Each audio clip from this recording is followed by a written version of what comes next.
let's get into some education. All right, let's bring in our good friend, Sam Villa. You are on mute, my friend, as always. It wouldn't be a show must go on if you didn't start out on mute. You see that commercial with that guy on mute and everybody's like, he's trying to talk and everybody's like, well, then he's finally on. He's like, hi. And everybody's, oh, hi, how are you? Fine, nice to funny. Anyway, great way to start the morning with gratitude, my friend. I am grateful. I saw Wendy Blake. She put there for her dog, Ruby. She's grateful for her dog, Ruby. And then someone else put for their fur babies. Well, guess what? Yes. That dog is part of the family. I know Charlie, our dog, has become quite the, let me say, how can I say, fur baby son, other son that I have. But anyway, Great day today. Oh, Canada is in the house. I'm so glad to say that Canada is in the house. We've got some great artists from Calgary, Wendy Bélanger. Now, for some of you that are not aware, Canada is still, some parts of Canada are still on lockdown. Wendy Influence Salon, I believe is the name of it. And correct me if I'm wrong, Andrew, but she is open in Calgary. So just depends where you're at. And today I'm excited because it's all about long hair and some ideas, with everything starting to kind of slowly get back to normal, weddings are making its way back. So I'm pretty excited about that. What you heard in the background, yep, that's thunder. So I was like, is that the thunderstorm? Holy cow. Thunderstorm. So this morning I thought I was not going to be able to be on because it was flickering. It went off and I thought, So I have warned Andrew, but never fear. The team is here. They'll come up with some comedy show or something. Or maybe you can listen to the awesome Andrew. Okay, Andrew, I'm excited. I want to get started into the Ponytail Express. Let's do it, my friend. All right, brother. Oh, wait a minute, Andrew. Hold on, Andrew. What? Do we have giveaways or anything we need to talk about or promos or anything? Are we okay? Were you paying attention when I did my intro, bro? Oh, I was busy about it. I was busy managing the fur baby. They know what's up. Get to hair. Okay, here we go. All right, where do I want to go first? I want to go here first. All right, so what I want to do is something pretty simple, guys, first, all right? So let's think about some of these things I'm going to show you. I want you to think about everything. Well, that's not bridal, but I want to give you techniques, some that might not be bridal, but I think you could twist them and make them into bridal if you want. But I just really think the ponytail is huge in regards to what you're going to be seeing this right now, coming up spring, summer, you're going to see it. And the ponytail is going to be low, high, it's going to move around. But I think the reason we're going to see it is because of the fact that a lot of people have been growing their hair out, Andrew. And a lot of people have also been cutting it. And I've been talking lately about haircuts in regards to the idea of what do you see in haircuts? And Wendy and George could probably correct me if I'm wrong, but the number one request for a haircut in a salon is layers. The number two request in a haircut in a salon is a trim. And then the number three request is a bob. So when you think about layers are really becoming a major part. So, I mean, a lot of these things I'm going to do here, you could do them with layers, especially long layers. Obviously, the shorter the layer, then the more difficult things become when you're working with something. So what I want to do first, pull it back in a ponytail. And I think a lot of times what we need to pay attention to when we're working with these things, and we're going to give you all kinds of ideas throughout the day. Sometimes you're not going to have an opportunity to prep.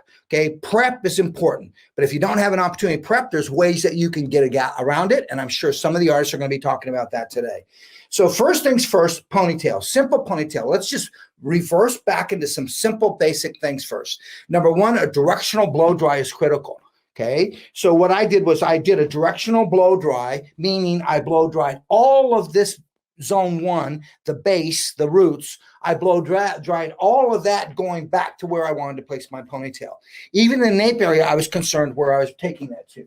My product of choice, this is awesome. Redken's Guts 10. I love using this volumizing mousse at the base, and I use tons of it. I mean, you just can't get enough of this. It's great. It's fantastic to control. Now, once I'm here, let's get into technique.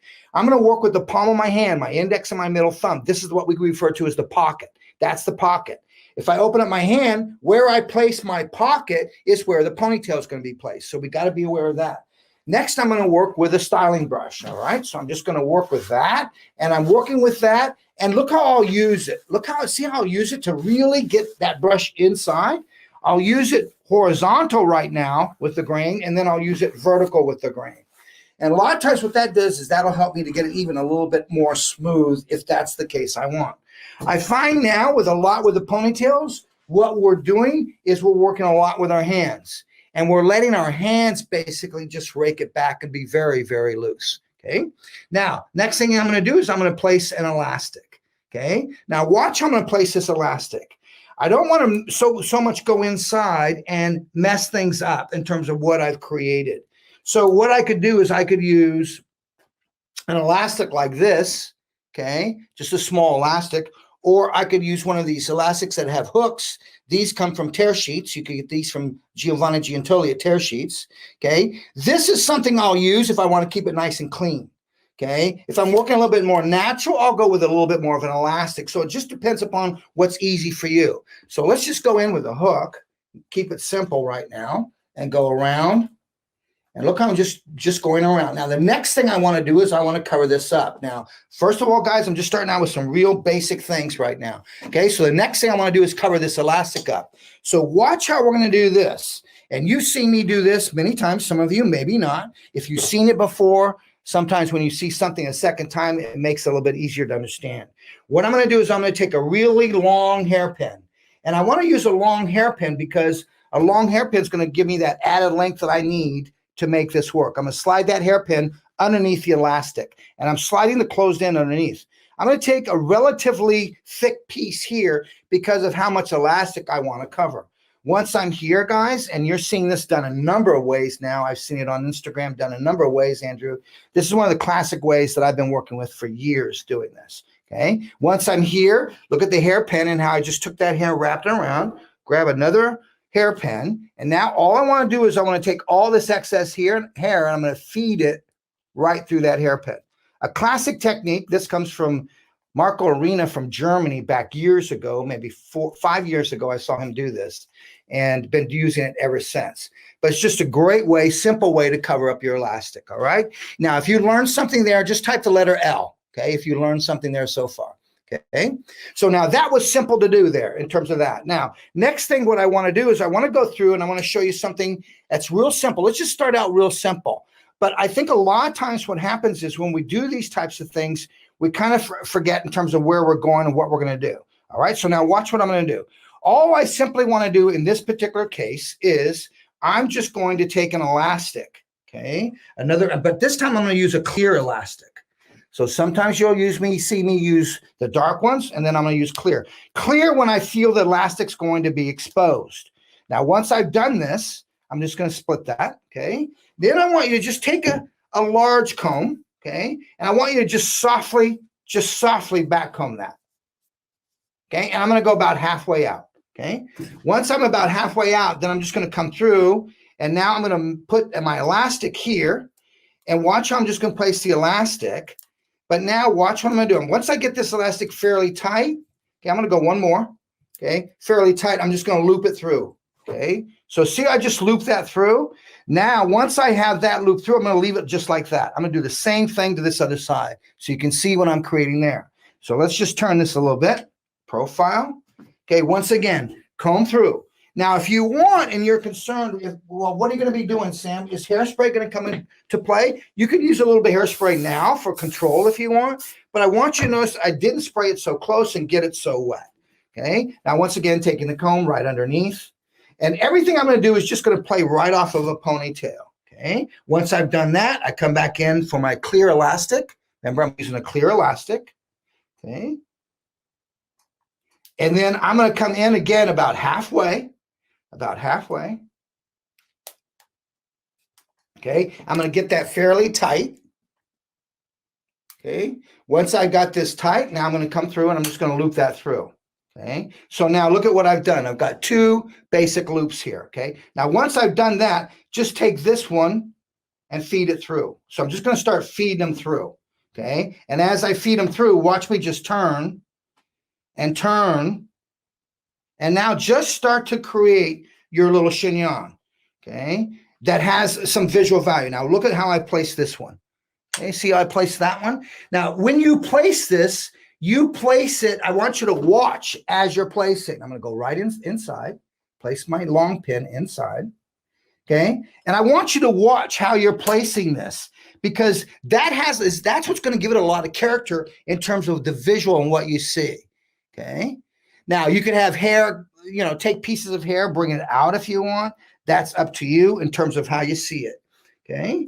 Now this time I'm going to take a hairpin. That was a grip. This is my hairpin. Okay. We're going to call that a hairpin. And this is a grip. Okay.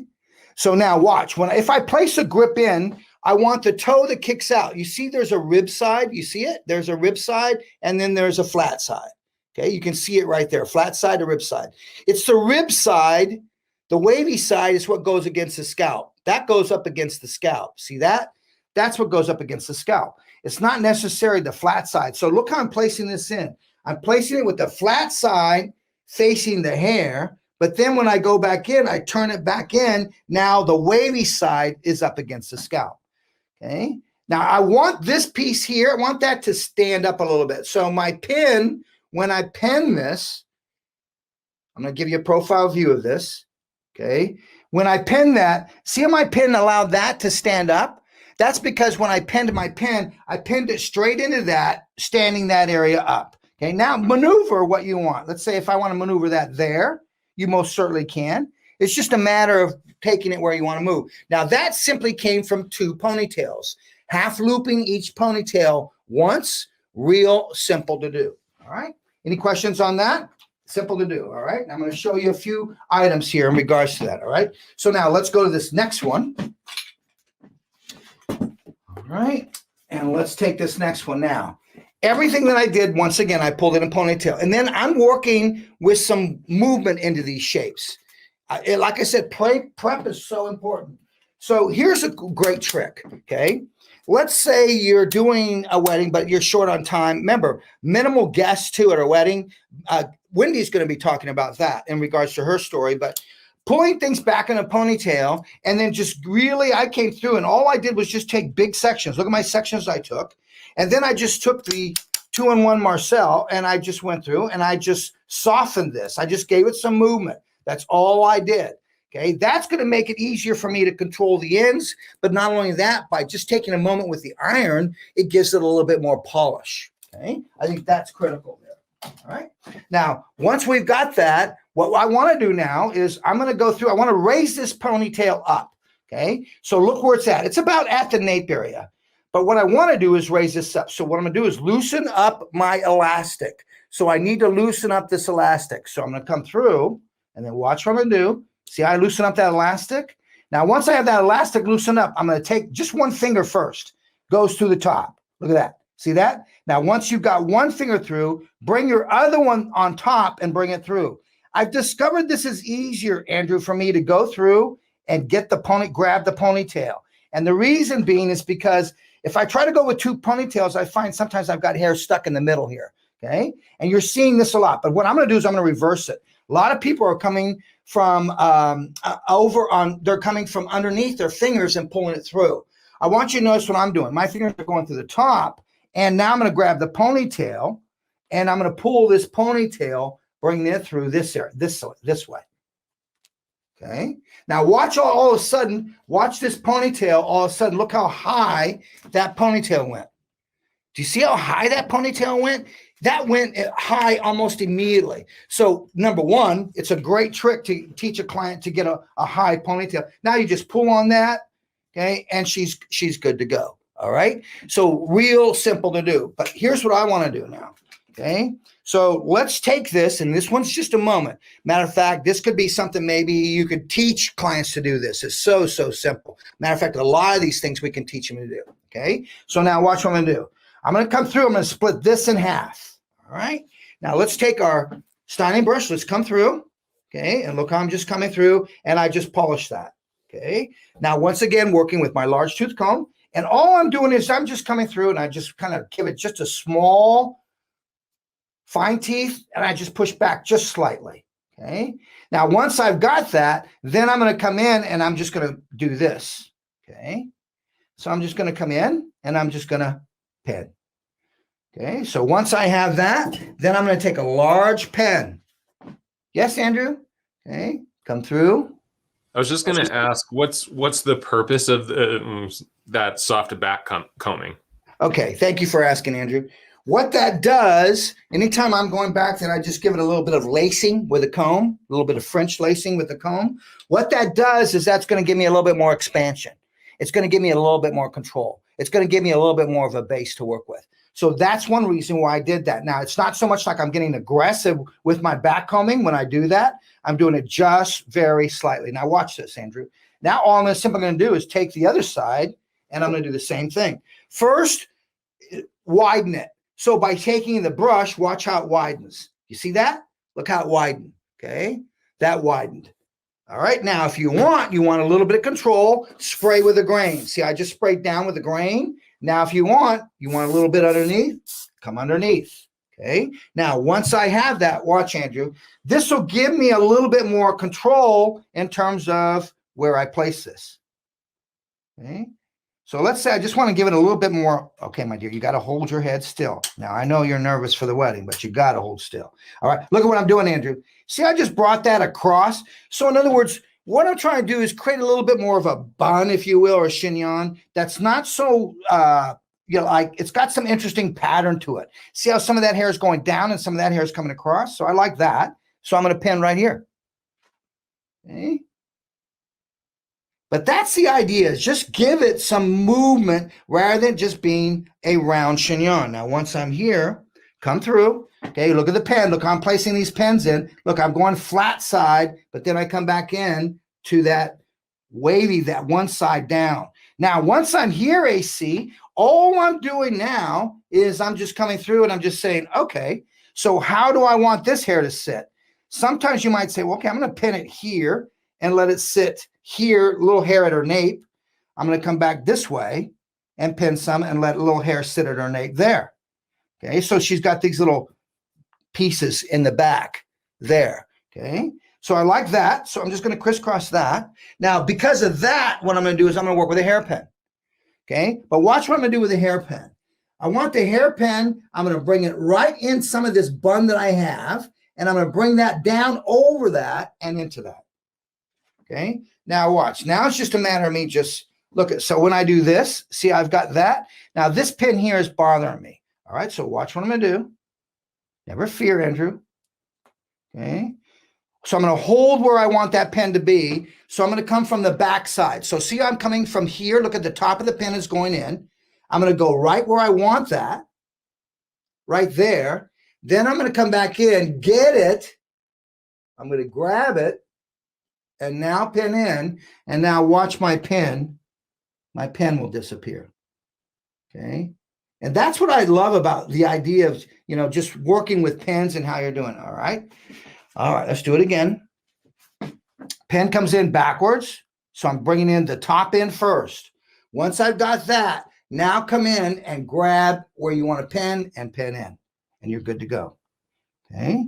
Now, once I'm here, remember, one of the big tricks, where you hold is where you pin. So I think that's really important to remember. Where you hold is where you pin. Okay. Now, so see what I'm doing here is I'm just giving this just a little bit of character. Let's get my left hand here, a little bit more support. Let's cover this pin up a little bit more. There. Watch the hairpin go in. See how the top of the hairpin goes? See, look where it's at, way down here. Now watch me just weave that back in so that stays hidden. There. And now that hair is where I need it to be, all right? So let's get this a little bit more. Maybe I want that to sit there. So once again, just the idea of working with a ponytail, coming right back in, and with that ponytail, just placing it where you want the ponytail, but where I want, but then I wanted it higher. I just reversed it, pulling from underneath, not from the top. Like I'm seeing a lot of people from the top. I just wanted to take a little bit of a different approach. Okay, now take a look at that. And you can see how that just has really some nice soft movement to it. It's just a matter of what you want to see, what you want to do. Okay, thank you, Shirley. Shirley commented and said, I like the movement on that. All right, so that's real simple to do. All right, now let's go over here. Okay, and let's take this ponytail now. Now what I want to do is I want to get into something where I think spring, you're seeing things a little bit more sleek. Ponytails are going to be a little bit more sleek in terms of what you're seeing. So you're going to see them sleek. I notice a lot of people pulling on them, you make them soft. Now, it's not meant for everybody, but when you want something sleek, I think then you're going to make something a little bit tighter to that back. All right. So let's take a look at this. Now, watch this. Okay. So what I'm going to do is I'm going to work with a couple different looks here. The first thing I'm going to do is I'm going to work with just this whole knot concept. Okay. But what I want to do is just take it a little bit more different. Okay. So my product of choice, what I'm going to work with is I'm going to work with my Outshine 01. Okay. And I'm going to use this just as a lotion in my hands, just to control these sections as I'm tying. Okay. So I'm going to come through. Now, I've done this quite often, but watch what I'm going to do with it today. All right. So I'm just going to come through and I'm just going to tie my shoelace. Okay. There. Now, watch what I'm going to do. Once I'm here, what I'm going to do is I'm going to come through and I'm going to immediately take up another section on my right side. Now, in the past, if you see me, what I've done is I've come underneath, brought it back around, then picked up a slice. This time, I'm not coming back underneath around. All right. Once I'm here, I come through, I overlap, tie my shoelace. Okay. Now I come back through, I pick up, see, watch. This is what I used to do. Come underneath, come back through, pick up a piece. This season, I want more action on my top. So I'm going to take a section on the right side, take a section on the left side. Okay. Now watch how, once again, I'm just going to overlap and tie my shoe. Okay. Do not go underneath. Okay. Now what I'm doing is I'm creating a pattern here. Okay. Let me just get close so you can see it. I'll move myself up. Take a section on the right. Okay. Take a section on the left. And I want you to do this loose, and you'll see why as I come back to this after we've done this. Now I'm going to come through, overlap. Okay. And I just come through and tie my shoelace. Okay. Do not go under. Okay. For some of you that say, well, I've seen him do this before. Well, hopefully what you're seeing me do is I'm not going under this time. And that's because I want this to have a little bit more visual value to it in terms of the attention that it gets. I think a lot of times at weddings, what I've been told at least is, it's don't take the attention away from the bride. Make sure the bride gets all the attention, which I think is pretty, that's the right way to do it. See what I'm getting on, Tom?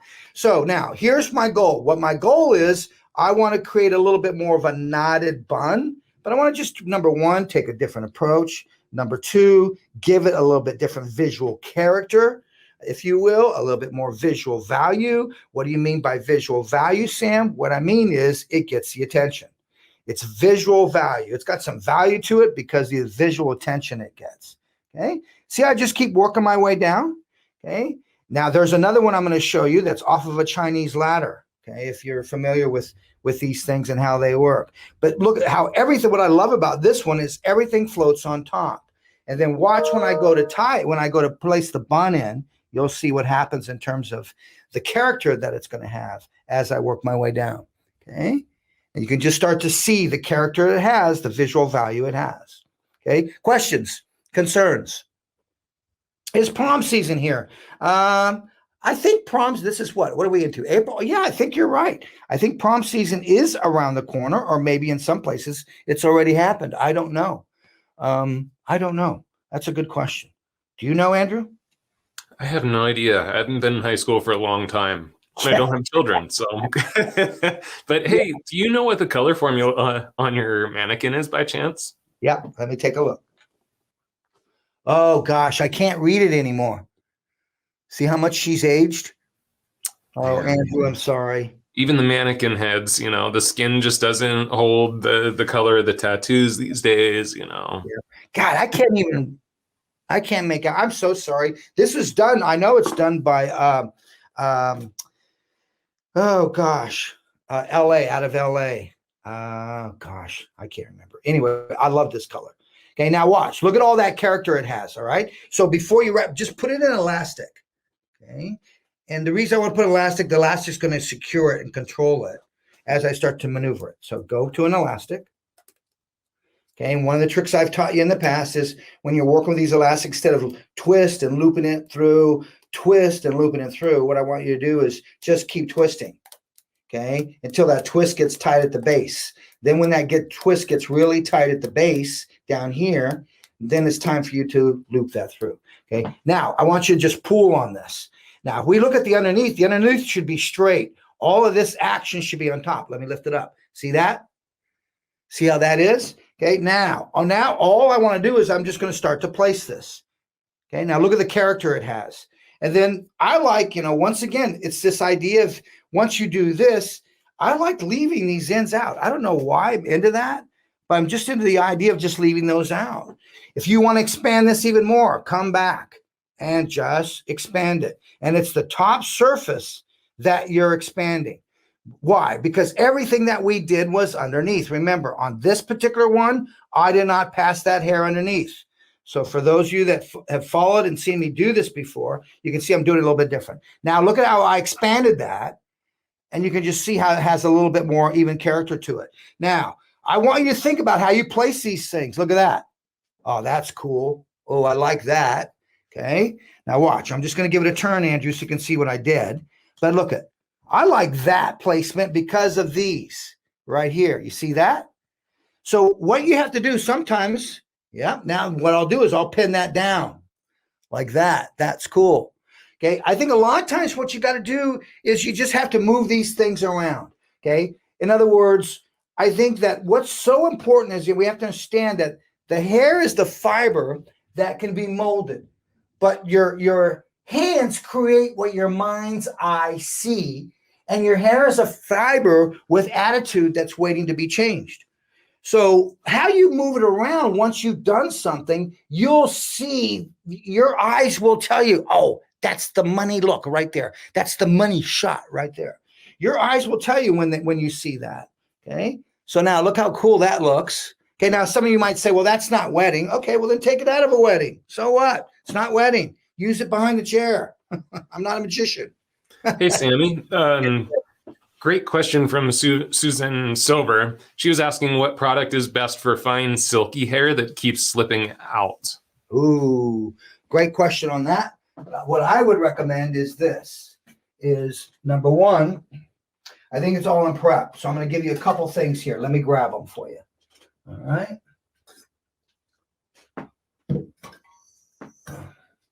Hold on, Andrew. I'm grabbing them, looking for them. Take your time. We got all day. All right, got them. And Masters isn't on, so. Yeah. All right. Guts 10, number one, not an option, a necessity, especially for fine hair. All right. Highly recommend it, guys. You have to understand something. When you have the time, prep it. Now, Wendy's going to probably give you some great ideas, and Anna will give you some great ideas in terms of prepping, foundation, or if you don't have the time. But if you have the time, and prep it. This is my number one choice. At that base, it gives me it just gives me guts. It gives me fiber. It gives me texture. It gives me volume. That's a must, all right? Then I think a lot of times in certain areas, what I'll do is I'll use my deep clean dry shampoo, and I'll use this as a means of giving me an added frothiness to it. Okay, so that's critical too. Then the next thing I would suggest is if your hands, you find fine hair that's so silky and it slips, when you're working, what I would recommend is use Outshine Lotion 01. Use that on your hands. Okay, so watch what I'm going to do, and don't think I'm crazy. Boom. I go like that. See, that's going to give me a little bit of slip. Okay, now that controls the section, but now I want a little bit of hold. Spray with your hand, spray hairspray, and now do this. Now I still got slip, but what? Look, watch. I don't know if you can see it or feel it or hear it, but I got tack. But it's a soft tack. I got slip and I got tack. So what I simply did was outshine on my hands first, gives me my slip. Then I just small amount. I didn't spray heavy, just a small in my hand, emulsify, and you're good to go. Hope that helps you out, Andrew. That's great. And Dana Giuseppe was asking, do you use texture iron for some of your upstyles still? Yep. All right, let's talk about that. Thank you for bringing that up, my dear. This is the texture iron. Okay. Now, for some of you that do not know what is a texture iron, I'm going to show you the inside. Look at that. See the inside of that? Some people call this a mini crimping iron.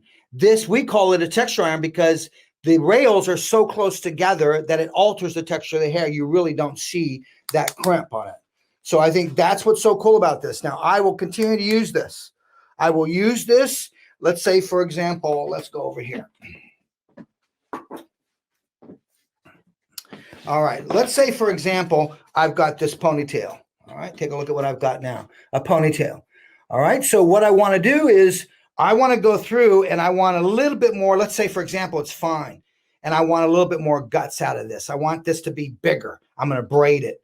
Okay. What I would recommend, Andrew, is a lot of times now I'm not going in and texturizing the whole head like I used to, AC. I'm just going in and just taking sections, and you can weave it a section. Okay. If you want. All right. And then you do this. So I would come in. Okay. Yeah, it's plugged in. All right. Then I would come in and I would compress. Okay. Now I would use Iron Shape 11 as my product of choice to protect that hair. Not an option, a necessity, a heat protector. Okay. Now, once I've got that, watch, here's what happens. Now you can start to see, I get a little bit of a crimped effect in there. Can you see that, guys? You see that? Now that's what that's so cool. But if I'm far away, you barely see that. So the idea is this tool gives it 2/3 the volume. For example, if I've got one of these long hair girls coming in and they want their hair curled and they say it doesn't hold a curl because it's too heavy, you need to give it some substance. So I would go in it and I would weave her head, weave sections, and then I would texture those sections I weave. Take another slice, weave it, texture that. So now what you're going to get is you're going to get some control. Or I would come in, this is called scrimping. Watch this. See, fine here, this is awesome. Take sections and just come in and look at my hand. Close to the rails gives me maximum compression with a flat iron. Closer I am to the plates, the more compression I get. The further away my hand is from the plates, the less compression I get. Remember this when you're flat ironing. So the closer, more compression. So if I get a little bit more extreme wave, you better be here. If I've got fine hair that doesn't have hardly any wave, but I want to control the surface, I might be down here. Okay. With the texture iron, I find a lot of myself, Andrew, I'm up here, but I just tap, tap, tap, tap, tap, tap, tap, tap, tap. Now come back in and hit this with your curling iron. And what happens is because you went through and you tapped that top surface, you open up the cuticle, now hit it with a curling iron, that curl is going to hold a little bit stronger because you pop the cuticle a little bit more. I hope I'm making sense on this, guys, in terms of being able to help you understand how can I get someone's curl to hold a little bit better. This tool really helps. This tool, I think, should be at every station, Andrew, because it is a tool that will alter the texture of the hair just like a chemical will alter the texture of the hair, although you're not applying a chemical. Big difference between the two. Go ahead, AC. No, I just wanted to say I really like that you're showing a way to use it in a way that it's not as visible, because I think that's the one complaint sometimes people have. They like the effect as far as getting thicker, fuller hair, and they like the effect of being able to mold the hair, but maybe they don't want as much of the visual texture. So I just thought it was cool that you showed us a way to keep it working for hairdressers in a way that isn't maybe as visual. Yeah. You know what? And it's not so, remember, exactly. I think that's the key thing, Andrew, is remember, guys, don't use the tools to get you where you need to get or give you the expectations or the results you get. Stop worrying about what is the tool going to, how can I say this? Stop worrying about, well, that's not a tool I work with, or that's not cool to work with, or that's cheating, or I don't like what it does to the hair. It's not about me. It's about what's the priority for the client. So if I can find if this tool is going to meet the priority for the client, it's going to help her curl hold, then forget about me. Then I'm going to use this on her. I hope this makes sense, guys. You know, I'm not here to sell you. I'm here to help you. You know, at Sam Villa, we believe in tell versus sell. Tell. So I'm just telling you, you know, take it or not, your choice. All right, let's go through, Andrew, and let me do a Chinese ladder now.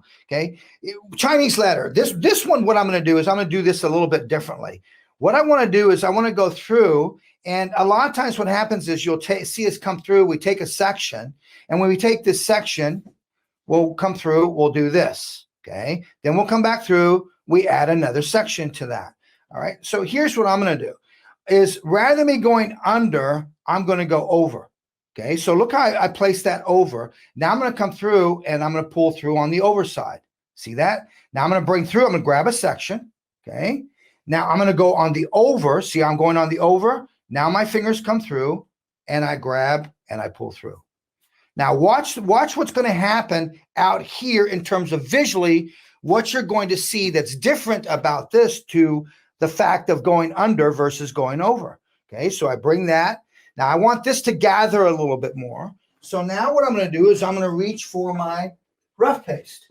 Okay, if I can find my rough paste. Yes, okay, my rough paste. So I'm using something now. Look at the number on this, guys. It's a control of 12. The higher the number, the more control, the more hold I'm going to have. And now look, I'm just taking a small piece size of that. Okay, and now watch what I'm going to do. All I'm going to do is I'm going to just take that and I just want to just emulsify that. Okay, and I'm just going to use that in my fingers to kind of bind these two sections together. Okay, now once I bind it together, okay, and now how are you doing that, Sam? Just running it through the palm of my hand where that product is. Now I come through. Now watch how much more controlled that section looks. See that? It's much more controlled. Now hand goes in, come in through the top, not underneath. Okay, now connect. Okay, now watch. If I go underneath and do this, what happens is, if I go underneath, take a look. Now look at the difference between these loops and that loop. Do you see the difference? Look how that became more flat. So that's why I find what I'm going to do is I've discovered by going on top here allows that to pop more. And you'll see when I go and finish this. Go on top, grab my hand, and pull through. So a lot of times, guys, I think what happens is learn something, which is what I've done here. Learn the Chinese ladder, typical Chinese ladder, and then just start playing and figure it out. Know the rules like a pro, then break the rules like an artist. Okay? Let me say it again. Learn the rules like a pro, then break them like an artist. That's nothing I made up. That's Pablo Picasso right there. So I think it's really important that we understand that. Look at that. See how I'm getting that? See the visual I got out of that? I mean, just real simple, guys. So once again, learn the basics, guys. Remember, at Sam Villa, what I like to say, I'm just the messenger. I'm just here just to give you the message. I'm the messenger, meaning as a messenger, I got to go find out what's the message. I'm not making up the message. I'll go find out what the message is, research it, and then bring it to you guys. I'm not a genius, not a rock star, not an inventor. I just am glad just to be here as a teacher and be your messenger. Go find it, simplify it, and give it to you. Okay. What I love about this is the fact that I'm picking up and adding is what gives this a little bit more character too. The fact that I'm adding that section to it just gives that a little bit more character. Now, once you get to the ends, once again, notice I always go once again to an elastic to a ponytail. Now, if anytime you think the elastic may be exposed, go to your clear elastics. Okay. Now I come through and I twist. Okay. Here.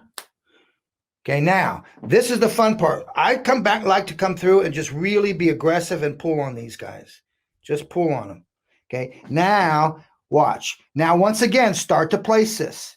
Okay, watch. I could come in, I could wrap it here, wrap it around that elastic to there. Simple. Okay, let's make it a little bit more interesting. Turn it. See, I can turn that. Let's take a look at it profile. Remember, the more you move these around, the better off you're going to be. Okay, here we go. Let's take a look. Now watch. I could fold that like that. Okay, there. Ooh, I kind of like that. I find, in Paris right now, spring, summer, you're seeing a lot of banana buns. They're saying, what's a banana bun? Well, it's not a bun. It's a banana. It's elongated. See, I've elongated that rather than me doing this. This, to me, would be considered a bun. That's a bun. Okay. Now in Paris, I notice on my research, I'm finding that a lot of these girls are going to banana buns. Okay. And a banana bun is basically just something that's more this. It's elongated. So let's elongate this and just right there. I mean, like I say, guys, every time you get something different, which is what I love about these things. Just placing them in differently every time. Okay, right there. Give it a little more twist. Just by giving a little more twist gives me a little bit more visual. Okay. Yep. Right there. Okay, now I'm going to come through. Now I've got one more that I want to show you guys. Something I've been doing that I've done in the past that a lot of people tend to like. Okay. Now, on these guys, if it was a wedding, one thing I definitely would do would be pulling pieces down around her hairline, pulling those pieces down a little bit everywhere. And the reason being is just, I think, weddings are meant to be like really soft. But then again, it depends on the personality, doesn't it? On the personality of that bride or who you're working with, I think is what's critical, guys. A simple little tip that I can give you that one of my great mentors gave me is Ruth Roach always said, Sammy, pin where you want that hair, where you're holding the hair. So that's what I'm doing is where I hold right now, that's where I'm pinning. Okay. Then once I have it pinned, guys, you can come in, you can pull this out wherever you want. You can stretch out wherever you want, lay down wherever you want. Like I like that and that. See, I use my mirror. I look in that mirror and see what's working for me, what's not working for me. I think if your eyes just stay here, you only see what you see that's directly in front of you. You don't see the total picture. Okay. All right. So now let's go one more. All right. Let's get you in there. All right. Now, this next one that I'm going to do for you guys here. Okay. Let's see. Will you stay up there? Check that out, Andrew. You are a master of balance. I don't think she wants to stay. She's like, no, dude, I'm not going to stay. Would you? No, I'll put her there. Okay, I need They to didn't come to watch you balance mannequin heads. Get back to work. I know, buddy. I apologize. All right. This is something that I think that this is really cool if you want to do something sleek. You want something really sleek. This is what I'm going to show you, how to create this little flower right here. So imagine these flowers. You could actually do these flowers in the front face frame area. And they're quite simple to do. At least I believe I can still do it. Okay. I'm going to take an elastic. I'm going to make a triangle. Okay. See the triangle, guys? So you got an index finger is the top of the triangle. The thumb is the corner and my middle finger is the corner. Now watch what I'm going to do. I'm going to come in, grab that, pull it through and twist it and place it on the other finger. Now watch me twist the elastic. Now there's your triangle. Okay. Do you see your triangle? Right there, there's one line, there's a line, and then down here, right here, that's the base. Okay, now watch what I'm gonna do. My thumb and index finger hold my thumb and middle finger hold the bottom. My index finger is pointing up to the top here. Okay, now my index finger goes in to the top of the triangle, grab the hair between my finger and the hair, grab in between, pull it through as you pull through the triangle, twist, and place it up on this finger. Now lock it in. Cross. See the triangle? Now position your fingers, thumb in middle and index. Index goes on the top. See how I come through the triangle between my finger and the hair, grab it, pull through, twist, and lock. Now again, so I'm going to do 4. This is my 4th. Okay. Middle finger has that corner. Thumb has this corner. Index finger goes to the top. Go into the triangle. Now go between the finger and the hair, grab it, pull through, twist as you grab and pull through. Now lock, lock. Now index fingers come together, slide this off your index finger over here and throw this elastic over everything. So I throw it over everything. Release and it goes to this. Okay. It'll go to that. Okay. Now simply maneuver and place this flower anywhere that you want. Now, one key thing I have to tell you, AC, your elastic is exposed. So if you choose not to have your elastic exposed, use a clear elastic. That's your call. Real simple. Okay, now watch what I'm going to do. Take a small hairpin. Notice that pin, I'm going to put it up against her skin. Notice that pin is curved. Okay, so now what I want to do is place the pin in, just like I did earlier. I'm going to place the pin, the closed in goes in. See that? Closed in goes in, and it comes through out on the opposite side. See it? Now, all I do is push it in.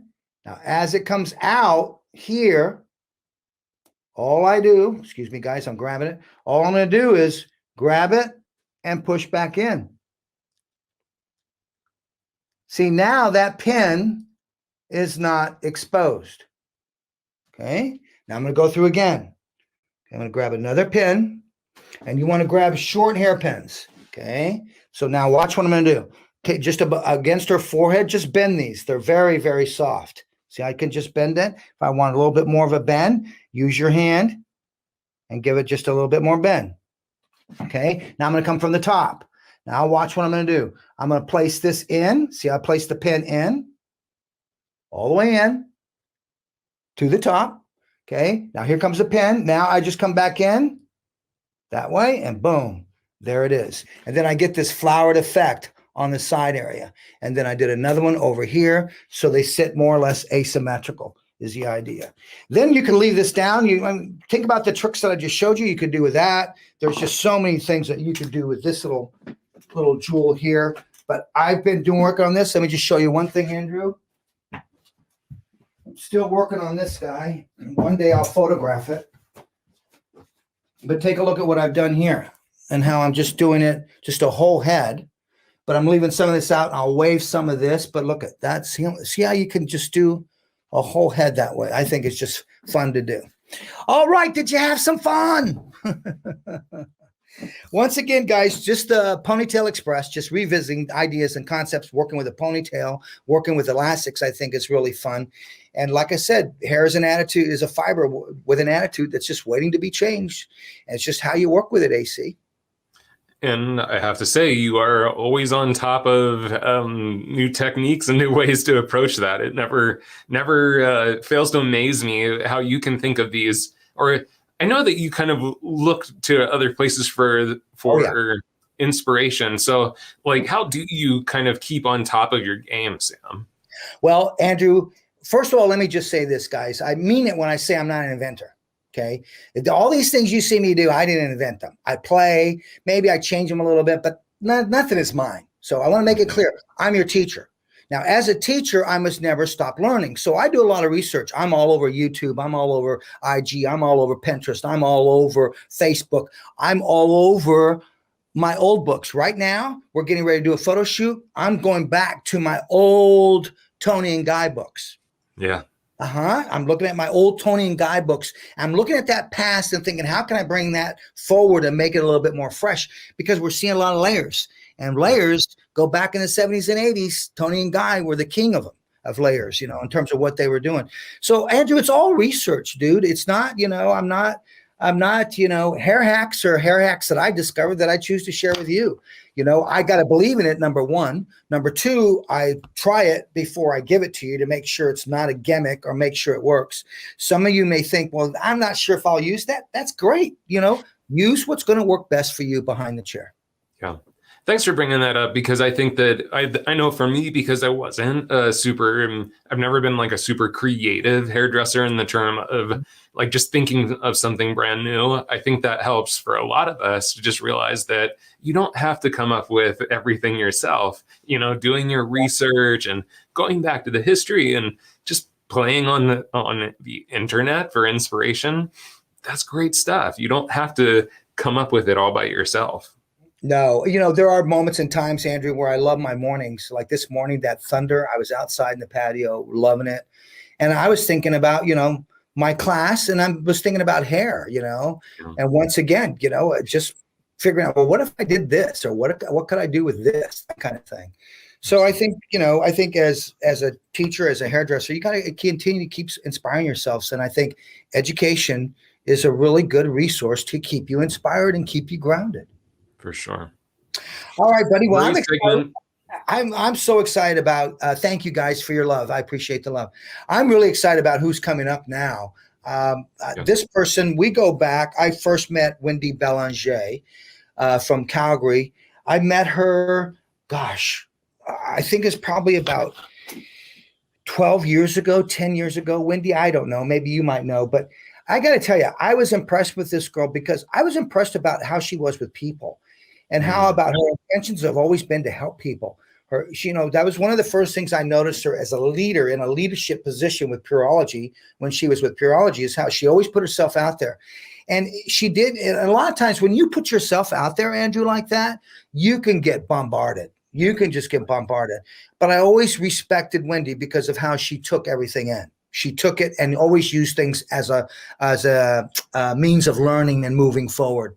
But this girl is talented, not only in her upstyles, but in her cutting. I used to watch her all the time in terms of what they did with Pureology. She was a leader of Pureology. We're lucky now that she's with Redken, but we're lucky now to have her today with our community on The Show Must Go On. I have a lot of respect for her. You're about to enjoy someone that I absolutely love. So take her away, Andrew, and have some fun with Wendy. Thank you, Sammy. Yeah, so we're super excited because she's got a really out of the box approach, and she's a really sought after educator and facilitator in our industry. So we're super lucky to have her on. She has styled for big events like the Emmys, the Academy Awards, Fashion Week, MTV Music Awards. She's also been recognized by Salon Magazine as Hairstylist of the Year, and she's been a finalist in the Canadian Hairdressers Mirror Awards, which is a huge, huge honor. And when she's not out traveling and doing trade events and facilitating classes, which wasn't last year, but when she's not out there now, you can find her working and servicing exclusive clientele at her own salon and helping to build her team at Influence Salon. So we're super excited to have her. Please welcome in the chat, Miss Wendy Bélanger. Hi, Wendy. Hi, how are you? I'm doing so good. We are so incredibly excited to have you, and just so excited for you to teach us how to solve some problems with long hair. Well, I'm so incredibly grateful to be here, to be part of this show with you and Sam. It's absolutely a privilege. So thank you for having me. Absolutely. So I'll just be popping in on occasion to help field some questions with you. And if you need anything, I'm just a little like, hey, Andrew, away. Okay, thanks, Andrew. I appreciate that. All right, well, hello, everyone. I am really, really grateful to be here. It's so weird being at home and not being able to travel. And so to be able to spend this time with you, gets a little bit of a fire going on inside of me because I absolutely love teaching. And so when Sam asked me to do this, I was, absolutely beyond thrilled to do it. Sam's right. We've been together forever. I remember being like a newer hairdresser and just being like, oh my gosh, somebody is right there, and freaking out and being so enamored by him, and then meeting him and realizing that he's one of the most real people that I've ever met. And so being able to be alongside him, he became one of my mentors, and a lot of the compliments that he gave me earlier, I will tell you that I think I adopted them from that man. So Sam, thank you so much for having me. We have a short hour together, and so I want to make this interactive. I want to make this fun. Any questions you have, put them in the chat bar, and Andrew will definitely come and ask me. Basically what this whole thing is, when it comes to long hair styling, how many of you are like long hair wizards? Like long hair wizards, you love it, you do it all the time. Is there any way I can see this chat on here, Andrew? That I can see? Or yeah, so basically I think it's on your right-hand side of your screen. If you click comments. Oh yeah, there they are. I'm like, there's nobody here. Everyone's saying hi. Okay, hi Nina, hi Mary, hi everyone. Okay, so who's like, if you're like a long hair wizard, say me, type me in there. Ness, long hair wizard, like it. Awesome. Kathy's giving a thumbs up. Andrew, okay, so Andrew is my next question. How many of you, like, you got long hair happens, there's like someone has a wedding or something, you're all of a sudden like looking somewhere else, hoping that nobody makes eye contact with you. You don't do updos, you do umpdos. All right. If that's you, say I. Put I in the chat. I'm in the break room when that client comes in. Yeah, exactly. You're absolutely right. Okay, so let's be honest. All right. When we say that we don't like doing something, you sit there and you're like, yeah, I don't like doing updos and stuff like that. If you wanted to get, an updo, like who's somebody who wants to be brave enough to say that they don't like to do updos, that they pass it on to somebody else? Who wants to be brave enough in the chat? Put brave type. If you're going to be that brave person, that you're the one that you'll get somebody else to do it. Who wants to be brave enough? Come on.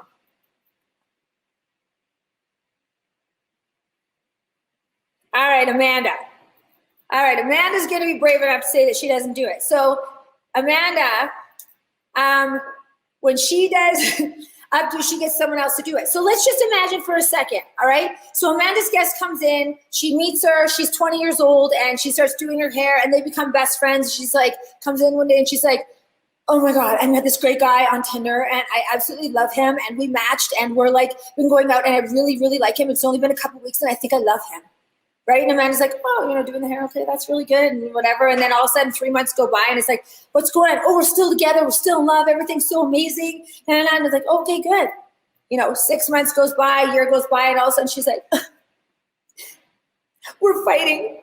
I went on his Instagram, and this girl named Rita has like 14 of his photos, right? And so you're sitting there and you're like, oh, well, Amanda, you know, it's okay. It's like, I'm sure that she's just, you know, a coworker and, you know, whatever, and you're talking her through it and whatever. And she comes back the next time. She's like, okay, we're back together. We're back in love. She was just an idiot. I don't like her. That's fine. Okay, now we're back together. Now, next time she comes in, she's like,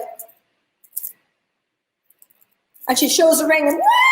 Everybody starts losing their mind. She's like, oh my God, I just want to say thank you so much. You've been there for so long. You were there when I met him and I swiped right. Then you were there when that girl came along. She was just stupid. And whatever, now we're back together. Now we're getting married and I love you. You've been there for everything. I want you to do my hair. And all of a sudden Amanda's like, oh yeah, sorry. I can't do that. You're going to have to get someone else to do it. Right? What happens in that moment? Amanda loses all of her credibility. Amanda loses all that whole idea of like that connection they had, all of it went out the way. But in actuality, the reason why Amanda didn't want to do it is Amanda doesn't feel confident in doing it. And so everybody, when they say, like when we say, oh, I don't do perms or I don't do updos or I don't do something, it's not that we don't do it. You want to know what the truth is? Everybody lean in. We just suck at it. That's all that is we suck at it. And we don't want to admit that we suck at it. But you want to know something? You're going to suck at things. It's the bottom line. You're going to suck at things. I want you to think about, just for a second, before we dive into this, I want you to think about, do you guys know about like UFC fighters? If you know what a UFC fighter, say yes in the chat. For those of you who don't know UFC fighters, they're mixed martial arts fighters. And so what they are, they go into the ring and they do all this mixed martial arts. So they'll do like fighting, they'll do boxing, wrestling, grappling, Muay Thai, all this stuff. I'm probably butchering it for all the UFC fighter fans that are watching, but they do all these different mixed martial arts. Now, do you think that they are 100% good at everything that they do in the ring? Do you think they're good at absolutely everything? No, they're not. No, they're not. But do you think that when somebody who's the best pound for pound fighter gets in the ring and he goes in there and he's about to start boxing and he's boxing and then all of a sudden the guy goes down to wrestle, do you think he sits there and goes, oh, I don't like wrestling. I don't wrestle. You're going to have to get Amanda if you want to wrestle. Right? No, if you're not good at wrestling, you go and get a what? What do you get? Type in the chat bar. Coach. Ness, your husband's an MMA fighter. Is he good at everything? Probably not. That's probably just a different conversation. But no, what do? You get a coach. You go and find out how to wrestle. So, but if you're not good at long hair styling, you get a coach. Everyone will have, I bet you the person standing beside you is super good. But the problem is we have too much what? Starts with a G and ends in a go. We have too much ego. We're worried about saying we're not good at something. And you know what? That has got to stop. This whole competition thing, this whole thing of like trying to not let people know that we're not good at something has to end. If you're not good at something, get a coach and get help. And now you have access to all this education. And so this is an opportunity to do it. So I invite all of you that are doing don'ts to embrace it and find a way to learn something. So today's going to be about some quick, easy things that you can do, because let's be honest, on the wedding day, it's a bit of a truck show. How many of you were like, okay, I have a wedding. It's on Saturday. I need you to book me off the whole morning. I need you ready for it. I'm just doing the flower girl, but I need lots of time, right? Because we freak out the second we hear a special occasion hair. It shouldn't be that way. What it should be on the setup. And we're going to get started and talk about that setup now. So what do we normally say when somebody comes in to get their hair done for a wedding? 9 times out of 10, we're sitting there and going, listen, if you could just come in your hair with some product in it, maybe like, you know, the night before or something like that. What ends up happening? Oh, she comes in with night before hair, okay? She comes in with night before hair because she went out, because she's getting married the next day and her life is gonna be different. So she's gonna come in and she's gonna look like this. All right, this is not gonna work. And us asking a woman to come in with dirty hair in the wedding, it's like, listen, I know that it's your wedding day and you've been waiting for this the whole time, your whole life, and you've done Instagram and Pinterest pages, and you've done all of this, and you know, it's your wedding day, and probably you're gonna, you know, celebrate your wedding later. But just so you know, I need you to do me a favor. I need you to not shower on your wedding day. I know. But it's not about you, it's about me, and I need dirty hair. Let's be honest, people, that's ridiculous.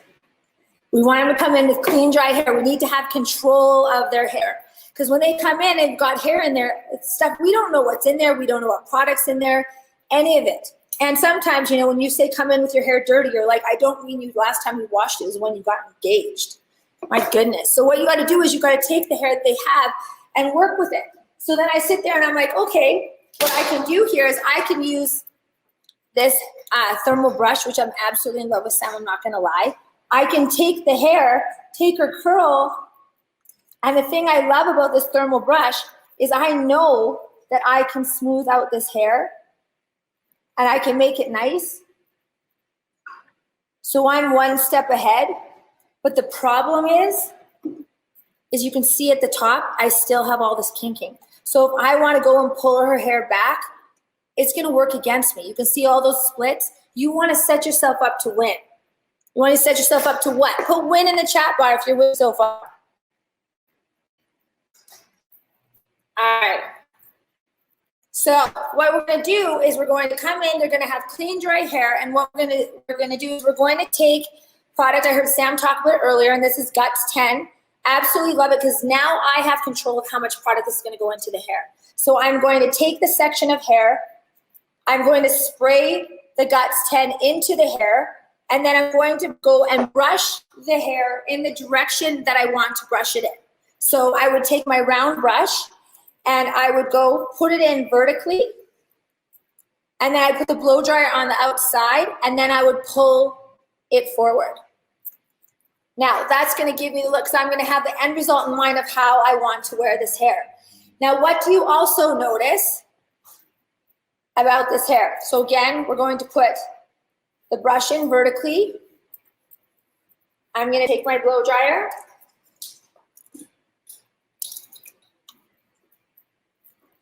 Hold the blow dryer on the outside of the brush. Plug in the blow dryer. And I'm going to pull the blow dryer forward. It's amazing how that power thing, you know, just helps so much. I'm like sitting here, I have like 18,000 things plugged in here, and the only thing I don't have plugged in is the one thing that I use. But that's the best part of this. And I've got a team that's laughing at me right now, just so you know. So I'm going to pull it forward, Andrew. Go back. Now I have control of where the hair is going to be. Now, something else to take into consideration is if you look at her hair, what do you notice? She's got some jacked up color in here. Now, when somebody comes in, it doesn't matter how good you make your formal finish. If their color isn't on point, your work's not going to look good. So what's so important is that you have a proper consultation before to talk about what you're going to do with the hair. So I'm going to ask Amanda to pass me my other model here. Now this is done blow dry, curl, all of it. She's got the proper foundation because I'm going to tell you right now that everything that we do it's all in the setup. It's all in how you get yourself prepared for this. So the color plays a difference. So I'm going to have a consultation with her and I'm going to do it virtually. And the reason why I'm going to have a virtual consultation with her is I need to see her face. And right now, you can't see anybody's face during a consultation because they're wearing a mask. And so I want to see her face shape because it's going to play a huge role into how I'm doing her hair.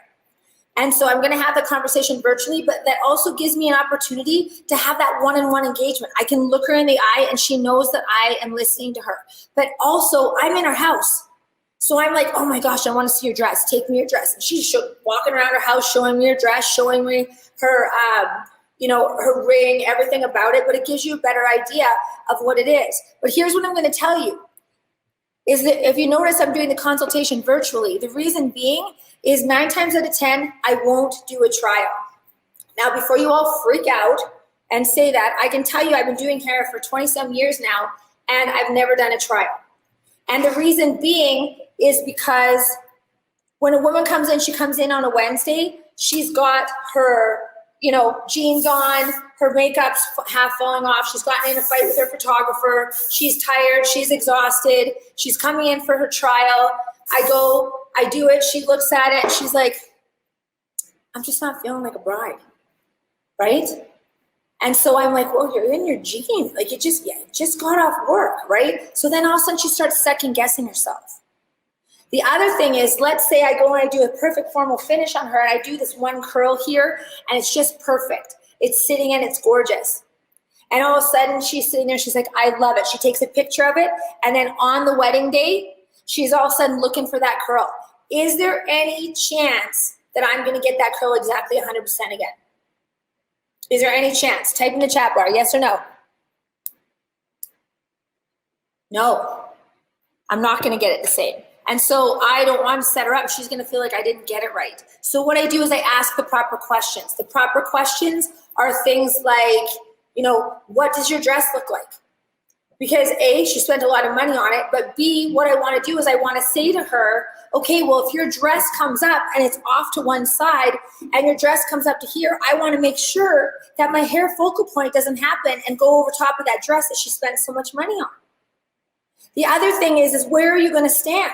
If I'm doing a side profile on here and I put her hair here and she's standing here, this is what all the pictures are going to look like. It's going to lose all of that effect. So I need to make sure that I ask the proper questions. The reason why people want to trial is they just want to make sure that they're not going to look bad on their wedding day. But do you do trials for your haircuts? They trust you to do haircuts. They trust you to do colors. They trust you to all of that. They don't trust you. So you have to ask the right questions. Ask for visuals, all of it. So we did a consultation. She says to me, I want something simple. I want something simple. I want it to, be off my face. I want it half up, half down, which, we hear a lot of that. It's like, okay. So what I want to do is I got to keep in mind that I need to do something simple and I want to do something romantic and something that I feel like that she can handle herself. So I'm going to take the hair. I'm going to stand behind her and everything's backwards. Just so you guys know, everything's backwards for me on the camera. So if I get a little off for a second, it takes a minute to adjust. So I'm going to take my fingers and I'm going to put them on the sides of the head, kind of where she would run her fingers through her hair. I'm going to take that section of hair and I'm going to pull it back. All right, now I'm going to pull that hair back. I'm going to look at what's going to hang down and make sure that I'm happy with what's hanging down. Now I notice I don't have very much volume in the back of the hair. So I need to create some volume through the top. So there's 2 ways I can do this. Is I can do it by taking my comb and back combing it up. But the problem is these days is now we can't go to the weddings anymore.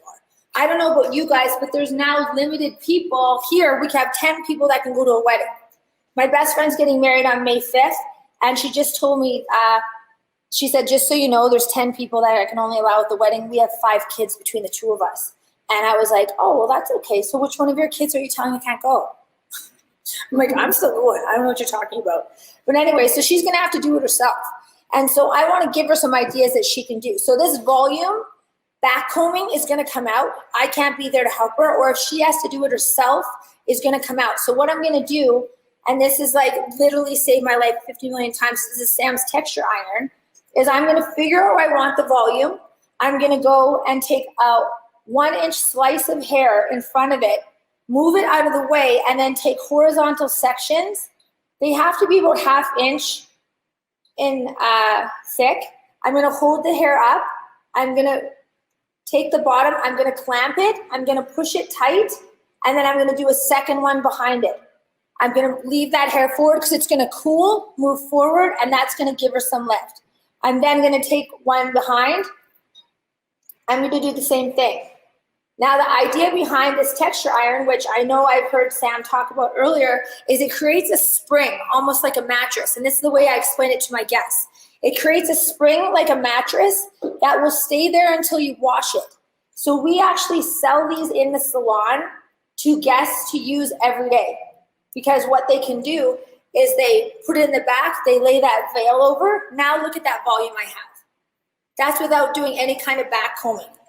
So I do it through the back, and then if I wanted any through the sides, again, you always think about the veil. Lift the veil up, do it through the sides, always leave a veil at the front because you don't want to see the texture iron. However, I've got one girl that loves to see it. She makes me do the top veil as well. But now you can see I have that volume. So I'm going to start again, take that hair, pull it back. I now have the volume that I want. Now it's about pinning. I find the biggest thing when I'm teaching, my new talent team at the salon about doing hair is the things you want to consider are balance and symmetry. And so you don't know what balance and symmetry means. What I mean when I say that is you want to think about flower arrangement. So if you were to look at a flower arrangement, how it's all set together, you can see the colors match and the bouquet is the same size. One thing that's a good team building thing to do with your team is to do a flower arranging class. And so you can go, you can spend I think it's $40 or something like that, and you can go do a flower arranging class, and then what happens, you get to keep it. But it teaches you about balance and teaches you about symmetry. So I'm gonna take my fingers, pull this hair back, pull my section. Now you can see the color is beautiful. I told you about the color wasn't that good. In that consultation, I would say to the woman, you know what, color is everything. I would love to get my hands in your hair. I have a really great color technique that I think would work great for your wedding. It's timeless. And you've got to remember the pictures that you would have. And sometimes I'll get them to turn their head to the side if I think they got some jacked up highlight, and I'll screenshot it when we're doing the FaceTime, and then I'll show her this so you know this is the side profile everyone's gonna see. So once I have that volume, then what I'm going to do is I have to pin this hair. Now this is the part that people think is so hard, is how do you pin? What you wanna think about is you put the hair where you want it, all right? So what I wanna do is I wanna twist this hair and do something nice and romantic. Now, normally what people do is they start pinning like crazy people trying to get the hair to sit. But what you do is you take the hair into a ponytail, you put your palm facing up, flip your ponytail over, put your palm facing down, and then what you do is you look for the last piece of hair that's going to, if you guys can see there, the last piece of hair that's going to get tucked in. So I'm going to take this piece of hair. That is actually the piece of hair that's going to hold the whole part. Is just this last piece of that twist. Then I'm going to take a long closed fastener or a bobby pin. And I like the long ones, guys, because I like to do it in the least amount of pins. I'm then going to take it, it's closed. I'm going to open it just enough to be able to go on top of that one last piece.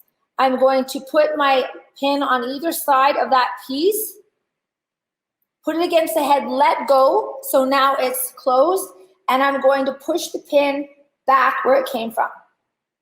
So if the hair is coming this way, the pin goes the opposite way. So you see I've got one pin, that holds the whole section. Now, this is a wedding. There's going to be some dancing, so we may want to secure that. So I have my first pin that's in there. I'm going to take a second one, maybe a shorter one, and then what I'm going to do is I'm going to take that. Now this pin is going this way. I'm going to take this pin and I'm going to cross it.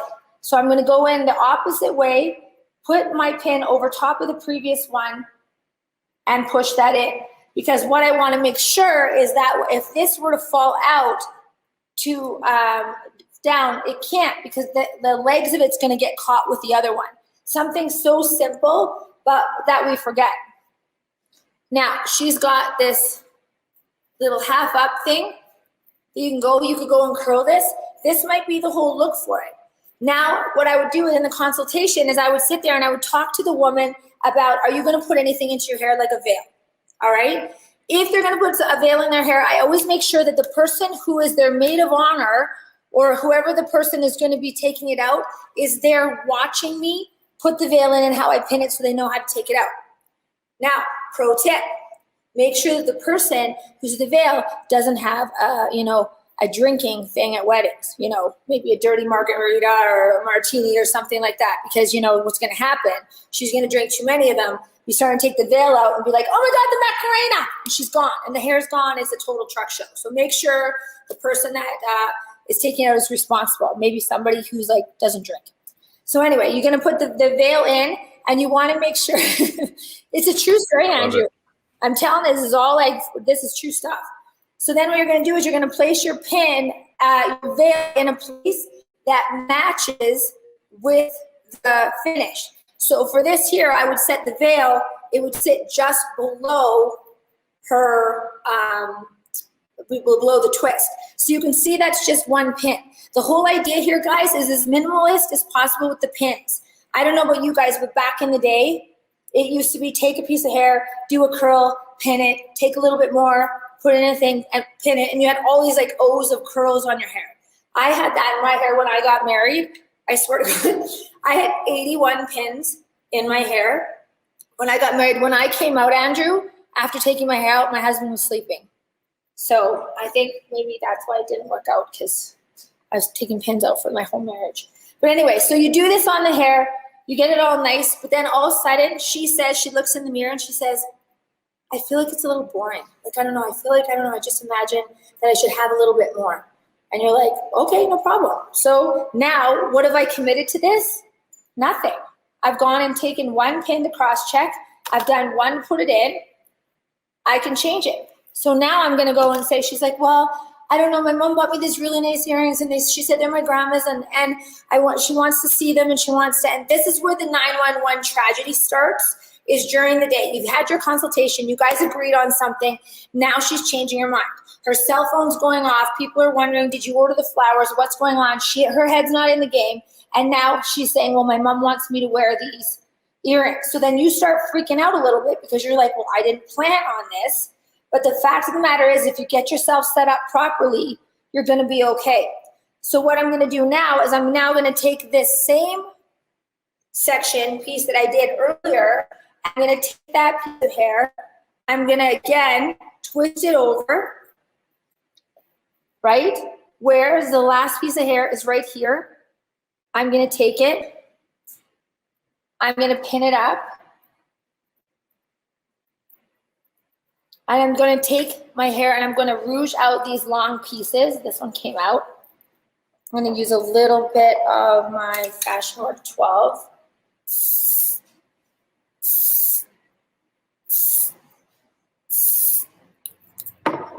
And the other thing is too, is if you wanted to do something that was even a little bit softer, you could go and take just a section out the front area. Most people end up sectioning the front area vertically, top to bottom. You don't want to do that. And the reason being is if I section this off top to bottom, what I end up doing is having a split here. So then when I'm putting it back, you can actually see that it's two separate sections. So what I'm going to do is I'm going to do a diagonal forward section that's going to take the back of the hair that's going to be tied in. So now when the side goes over, it's going to fold over. So I'll do this. This is another idea. So I'm going to take diagonal forward sections on both sides. I'm going to take the hair here and do the exact same thing that I did before. I'm going to take the hair, I'm going to pull it into a pony into my hand lightly. I've got my diagonal forward section. I'm going to take the hair, I'm going to twist it over like I did. Same thing, only now I'm doing it at the bottom. So you saw I did one here, I did one here. Now I'm going to do it at the bottom. I'm going to take a long closed fastener. I'm going to get a couple of these going. And I'm going to, again, take the last piece of hair that's against the head. One side of the fastener is going to go against the head. One's going to go up a roll, and I'm going to pull the hair up. I'm going to take more. Thank you. I'm going to pull this, and I'm going to secure this. Again, least amount of pins as possible, but you want to make sure that you've secured it. So you can see now that hair is going back. Then what I'm going to do is I'm going to take part of the section on top.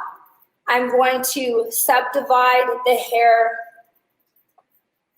diagonally. So I have the section. I'm going to pull it out. I'm going to take the top section, move it out of the way. I'm going to take the section through the side. Here, I'm going to twist it, going back, and then I'm just going to lightly rouge that hair out. Once I've gotten that section where I want it, I'm going to pin it. Now, this is the part that people get confused. They're like, I just don't know how to do long hair. Like, I just don't get it. And I remember talking to a hairdresser one time who said to me, you know, I don't know how to do updos. And I was like, okay, well, I get it. And I go, so what's the problem is I just don't know. I get so, there's so much hair, I don't know what to do with it all. And I'm like, okay, so let's just start together. So take a piece of hair. So again, I took the last piece of hair that was twisted, pinned it back the way that it came. Now you can see the part of this pin, but that's okay because I'm going to cover it. I'm going to do the same thing on the other side. So I said to this guy, so show me what piece of hair you want. And he grabbed this piece of hair, and I'm like, okay, good. I go, so take that hair, and I go, where do you want to put it? And he said, well, I want to put it here. And I said, okay, show me where. And he said, okay. And I said, put your finger where you want to put it. And he put it, and he held it there, and I said, okay, great. So do you see where your finger is? And he said, yeah. And I said, put a pin there. And he just like looked at me, and I said, yeah, where your finger is, that's holding that section. Take your finger, put a pin, move your finger. And literally, that's how it happened. And the coolest thing that I think happened is that guy actually made the cover of Modern Salon magazine, and he did a formal finish. And so that came from having that awareness that you can go and, you know, you can do anything if you put your mind to it. But if he didn't admit to me, because he was he was a confident guy. If he didn't admit to me that he was unsure, I wouldn't have been able to help him. So again, I've twisted this hair. I'm going to take my long fastener again. I'm going to take the last piece of hair. I'm going to pin it back the way that it came. And I'm going to push it back the way it came. So now I have the sides are tying into it. Now I'm going to take the top. I'm going to pull it back. Now the whole idea is to make it look soft and whimsical. So I'm going to take it, I'm going to put it back, but because this blow dry is so good, I can pull the hair back into my hands, take some of my Fashion Works 12, pull it back, and then I can take my fingers and lightly move it forward the way that I want. Do another pin the exact same way. Andrew, I'm not checking the chat. I just want to make sure that I'm not missing anything. And then I'm going to take a long fastener. And again, I pull that last piece of hair, comes from the side, and I'm going to pin that last piece of hair up. You're doing great. I think you're just delivering so much content and such great content that no one has questions yet. All right. Or it's just quiet. My mom's watching. Why isn't my mom asking any questions? Lorraine, my mom never gets to see me do hair, and I told her how to do it. I had to explain to my mom how to use YouTube first to get it to happen. But I thought for sure, like my mom's on there, she would say something, or she's not even texting me. My mom has something to say about everything. She loves Sam, by the way. She got a little crushy crush on Sam. So anyway, I'm going to take this now. I'm going to pull this hair. Now I've got all of this hair into there. How many pins? Who can tell me how many pins I just used? Who can tell me?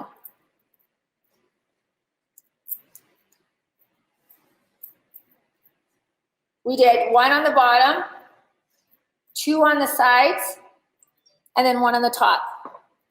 Now, if you look here, when we talk about balance, I've got a piece of hair that's sticking out, all right? I'm gonna take that piece of hair because I want balance.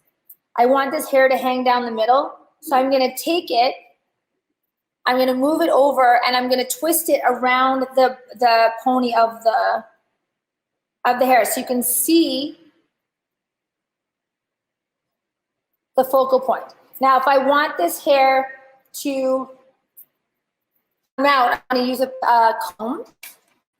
I want this section to be a little bit thicker. I'm going to pull it, soften it, twist it around, and then what I'm going to do is take a long pin again, open it up. One side goes through the loop, one side goes through the hair, and bring it up the back the way that it came.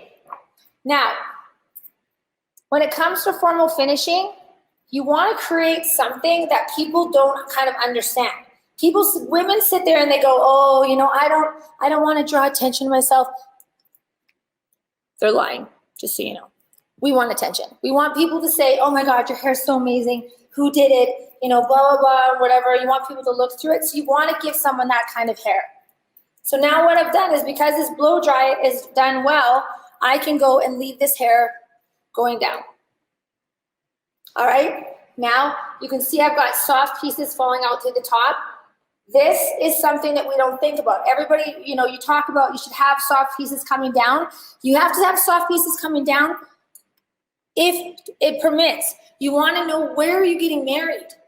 People are getting married outside. I don't know how many people are getting married in Mexico and they're like, I'm going to wear my hair down in Mexico. And I'm like, okay, what time's your wedding? 4 o'clock. Okay, have you ever been on the beach at 4 o'clock in Mexico? Do you really want to wear your hair down? That's when they get scared. It gets sweaty and gross. It's going to be awful. Now, I also remember I got married outside and I had this piece that hung down like this and it was pulled back and it was windy. And the hair kept going and blowing in my face. And I kept moving it out of the way and moving it out of the way. And of course, I'm trying to be like all like soft. And then it started getting in my lip gloss. And then it got my lip gloss and it would go and it would stick to my face. And I was so frustrated that I started only thinking about my hair. And then finally, my husband went up there and I go, don't touch me like this. And I swear to God, someone took a picture of me making that face doing it. But if I would have known then what I know now, knowing that I was getting married outside, I never, ever, ever would have had a piece coming down. I would have made sure that I took that into consideration. So that's definitely something you want to ask your brides. Are you getting married? Where are you getting married? Now, so now we have a side view, and then she looks in the mirror. She loves it. She thinks it's so good. Everything's fine. You're like, okay, I got 20 minutes. Oh, my mom just texted me. I got 20 minutes left. It's feeling good. And then all of a sudden, she gets a text. And it's from her fiance. And he says, you know what? I can't wait to marry you, babe. And I just can't wait to see you walk down the aisle and whatever. And I love how when your hair's down and it's all flowing. And I just think it looks good. And she looks at her phone. She looks at me. She looks at her phone and she says, my fiance wants my hair down. All right. Now, this is when you turn her away from the mirror so she can't see. You pull out your tail comb and you do this. No, I'm just kidding. You can't do that. You have to figure it out. So you know what? Here's the situation.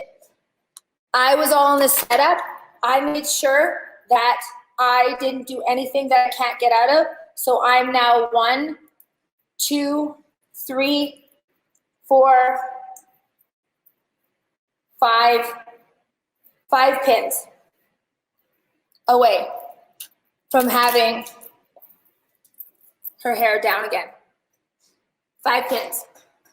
Now, you can see that because I set myself up to win, that I know that I'm going to be okay. So now she says she wants something more simple. So what I would do is go, okay, if I'm going to do something in her hair and I want it to be a nice curl, right now you want to have a curl that's not perfect and it's not like perfectly contrived, but it's not too messy. Almost like they did it by themselves, but they didn't. So I am going to take my 2-in-1 iron, which I absolutely love. I got a lot of cords going on there. And then what I'm going to do is I'm going to take random pieces of her hair. I'm going to put my iron in, spin it around, and then what I'm going to do is I'm going to drop a curl out, pull it down, drop a curl out, pull it down, and I'm going to make them loose. Now, I'm not going to make them all like that because I don't want it to look perfect. I want it to look lived in. So I'm going to pull it down. I'll do a third one.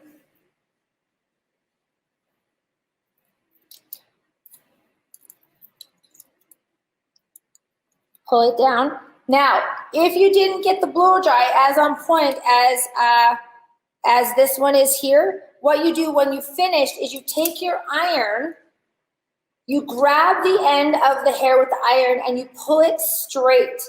You don't wrap it around because we don't want it to be that like curly Q at the bottom. We want it to look a little more beachy. So we're going to take the iron and just take these curls and take the bottom of them. I don't have to because this blow dry was on point this morning. Thank you, Damara. And then just straighten it out. But then once I've got those curls, I'm then going to take my wave iron and I'm going to take the pieces that are between the curl and I'm going to take them and just use my wave iron just ever so lightly because I'm not trying to make it look totally kinky. I'm just trying to change the texture in there. And so every second piece is going to be done with this wave iron. Now, these are all things that, you know, I'm using on my guests, but I'm going to be honest, guys, I'm a salon owner and I'm a stylist and I'm also in the business of making money. And I'm also in the business of, you know, being successful in my career. And how I'm going to be successful in my career is setting my guests up to win for doing their hair at home. So if I can show them easy ways that I can do their hair, that they also get the iron again. If I can show them easy ways to do their hair, then they're going to be happy. So I'm going to take it, do the front of her hair. But then what I'm going to do is I'm going to take my own hair, and I would get another iron because with COVID you may want to just not use the same iron. But I'm going to say I'm going to roll it back. I'm going to drop it off, roll it down, drop it off, and bring it down again. So everything I'm doing to her hair, I'm going to do to my own hair as well, as she can see it. So then she says, I love that iron. And I say, well, you can take it home. Because what I want to do is I want to make sure that she can recreate this at home. Because so many times we're doing our guest hair and they're like, oh my gosh, you know, I wish I could do my hair like you. And you were like, yeah. And we just keep going, right? Wendy, would this be good for fine hair, or are there any other tips you might have for when you're working with brides with finer hair?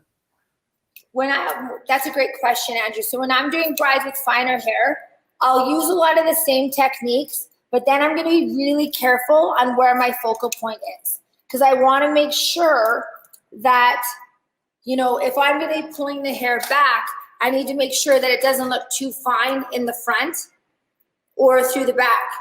And so making sure you have it. The other thing that I've done before is I've gone and gotten hair pieces. You know, you can buy inexpensive hair that you can do and put hair pieces. You can clip them in to give them more hair. And then you could do that as an added benefit. You could offer to rent it to them. You know, rent them hair for, you know, $20 or something like that. If they don't return it, they leave their credit card, they pay the full amount for the hair, or they can bring it back and then you wash it and use it, but they can use it for the day. So now we've got this beautiful hair that's down. It's gorgeous.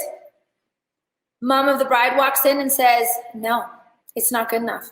It looks boring. I paid a lot of this money for it. Your grandma's going to be there. Your uncle's going to be there. I'm so sick of you not listening to me. I want your hair up. And all of a sudden you're just like, really? Could somebody just shoot me? Right? We're changing our mind 50 million times. I've gotten this now. I've gotten this look on her and it's like, oh my gosh. And you're like, okay, so what did we all have in mind here, people? And she's like, I think it should all be back. I think it should all be back. And you're thinking, okay, we kind of did that one already. And you're like, okay, fine. And so now she wants it all back off of her head. So I'm going to sit there and say, okay, so if I'm going to have it all back off her head, here's something to think about. All Instagram photos, wedding photos, all of it are side profile. Would you agree? All right, so I want you to look at her side profile right now. This is her cheekbone. So this is the line that's going to fall. If I go and put her focal point for her hair up where her cheekbone is, you can see that's beautiful, right? She's got a good side profile. Watch now as I drop that hair down. What do you notice? That side profile, crazy, right? It makes a huge difference. Now all of a sudden she looks very long and it's very, you can see her chin, it's just not flattering. So what I want to do is I want to take that to consideration. I don't ever ask somebody, where do you want to put your hair? I say, this is where you're going to put your hair. And this is based on why. So now I'm like, okay, we've already done the ponytail. We've already done that. And I'm over it. But you know what? I'm very, very fortunate that I've got a really good blow dry. And I'm really fortunate that I have a beautiful color. So I'm then going to take her hair. I'm going to run my fingers through it. I'm going to use the same rule that I used with that gentleman I spoke to. Take your hair wherever it is and you like it there, you're going to put a pin. So I'm going to take her hair. I'm going to put my fingers here. I'm going to take my closed pin. I'm going to grab that hair, put it back the way that it came.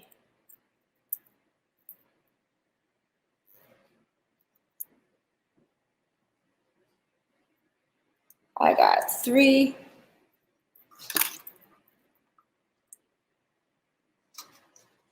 And you know what? This is also something that, you know, mess around. I really got inspired by this, you know, this idea of what we were doing. And I started messing around with hair because I'm like, oh, what am I going to showcase? What am I going to do? And then I was hanging out with, you know, one of my stylists, Demara, and we started talking and we started going, you know what, Wendy, like you have all these tools from Sam, you have all this stuff. People want to see this stuff. Why do they have to go and you have to do a show in order for it to happen? So we've decided that we're going to do little tutorials in the salon that we're going to share with our guests so they can have, you know, the opportunity to see what we're doing as well, and then put it on our Instagram page. So you can see I've swept this hair up. It comes into a beautiful, you know, a beautiful flow. And then I put the pins back the way that they came. Now I'm gonna pull the hair up to the top to make sure that I have good balance. These little hairs here that are coming up, what you want to think about is that whenever you have hair that's sticking up, you don't want to flatten it down. You always say whatever's up, you want to have the rest of the hair join the party. Because if you come and you're working on balance through something, and I have a piece that's sticking up high on one side, if I flatten this side down, when that hair settles, it looks even more flat. If I take hair and I've got a side that's volume and I bring everything out and make it rise to the occasion, now it's all consistent and it'll sit and it'll settle at the same time. So that's something to keep in mind. So then I've got her hair going off to one side. I'm taking the other side now. I'm going to take that hair. I'm going to sweep it again. You can see that it's the blow dry that's making this possible. I'm going to pull it back with my fingers again.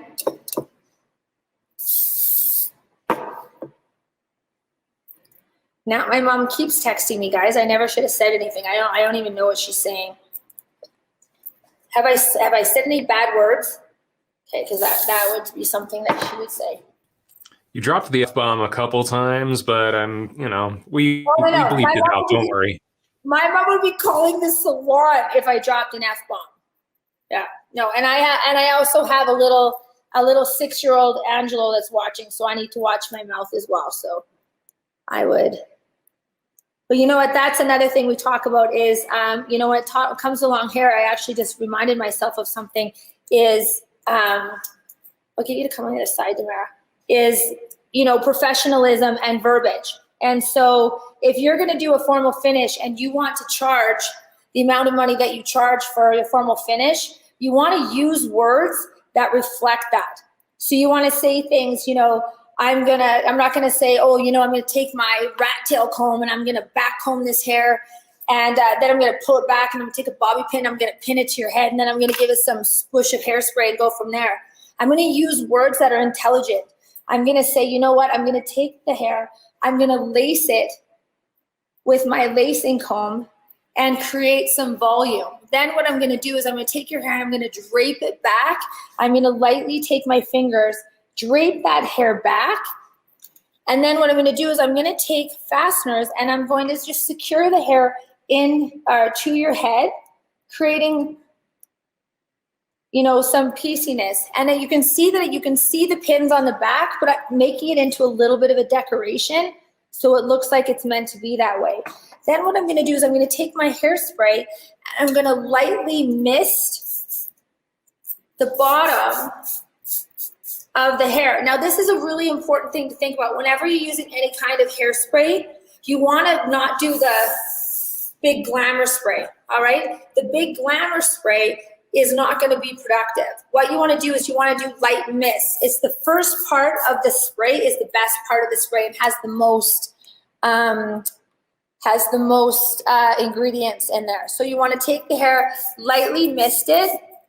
And then what I want to do is I want to create volume through the bottom. I want this to be more of the focal piece in the back. So I'm going to take a wide tooth comb, get out of the way here so you can see it.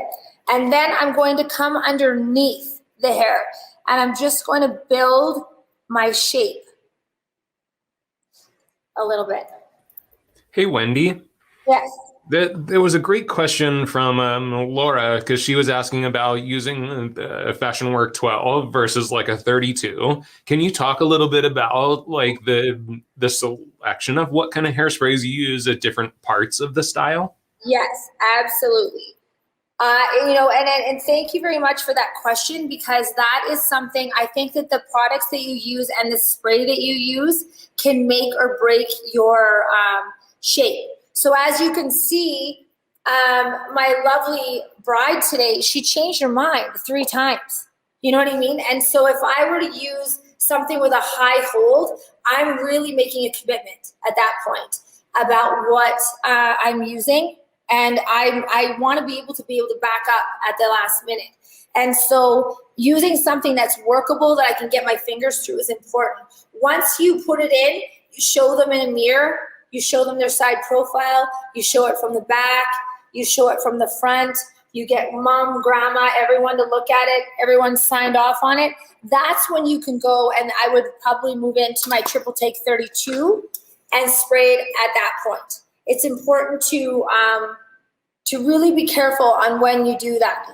So a lot of the shine sprays, putting those on thinking that they'll be good. Believe it or not, photographers actually ask not to use shine sprays for their formal finish hair because that doesn't reflect very well in the camera. They have a hard time with it.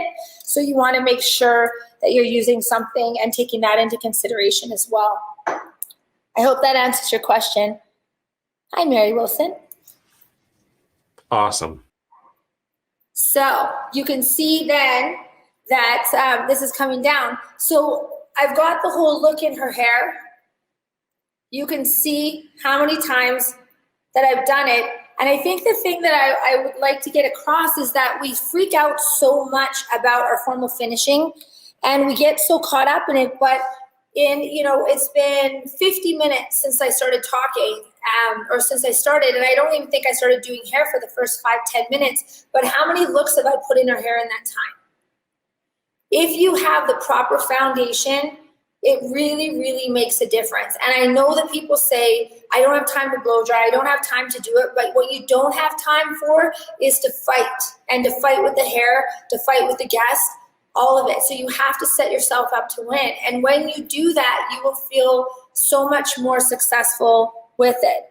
And so the other thing to take into consideration is once you've created this look, she's gonna have her wedding night. It's gonna be awesome, right? And I'm like looking at this, it's gonna be awesome, right, ladies? Okay, it's gonna be awesome. And then she's gonna go home.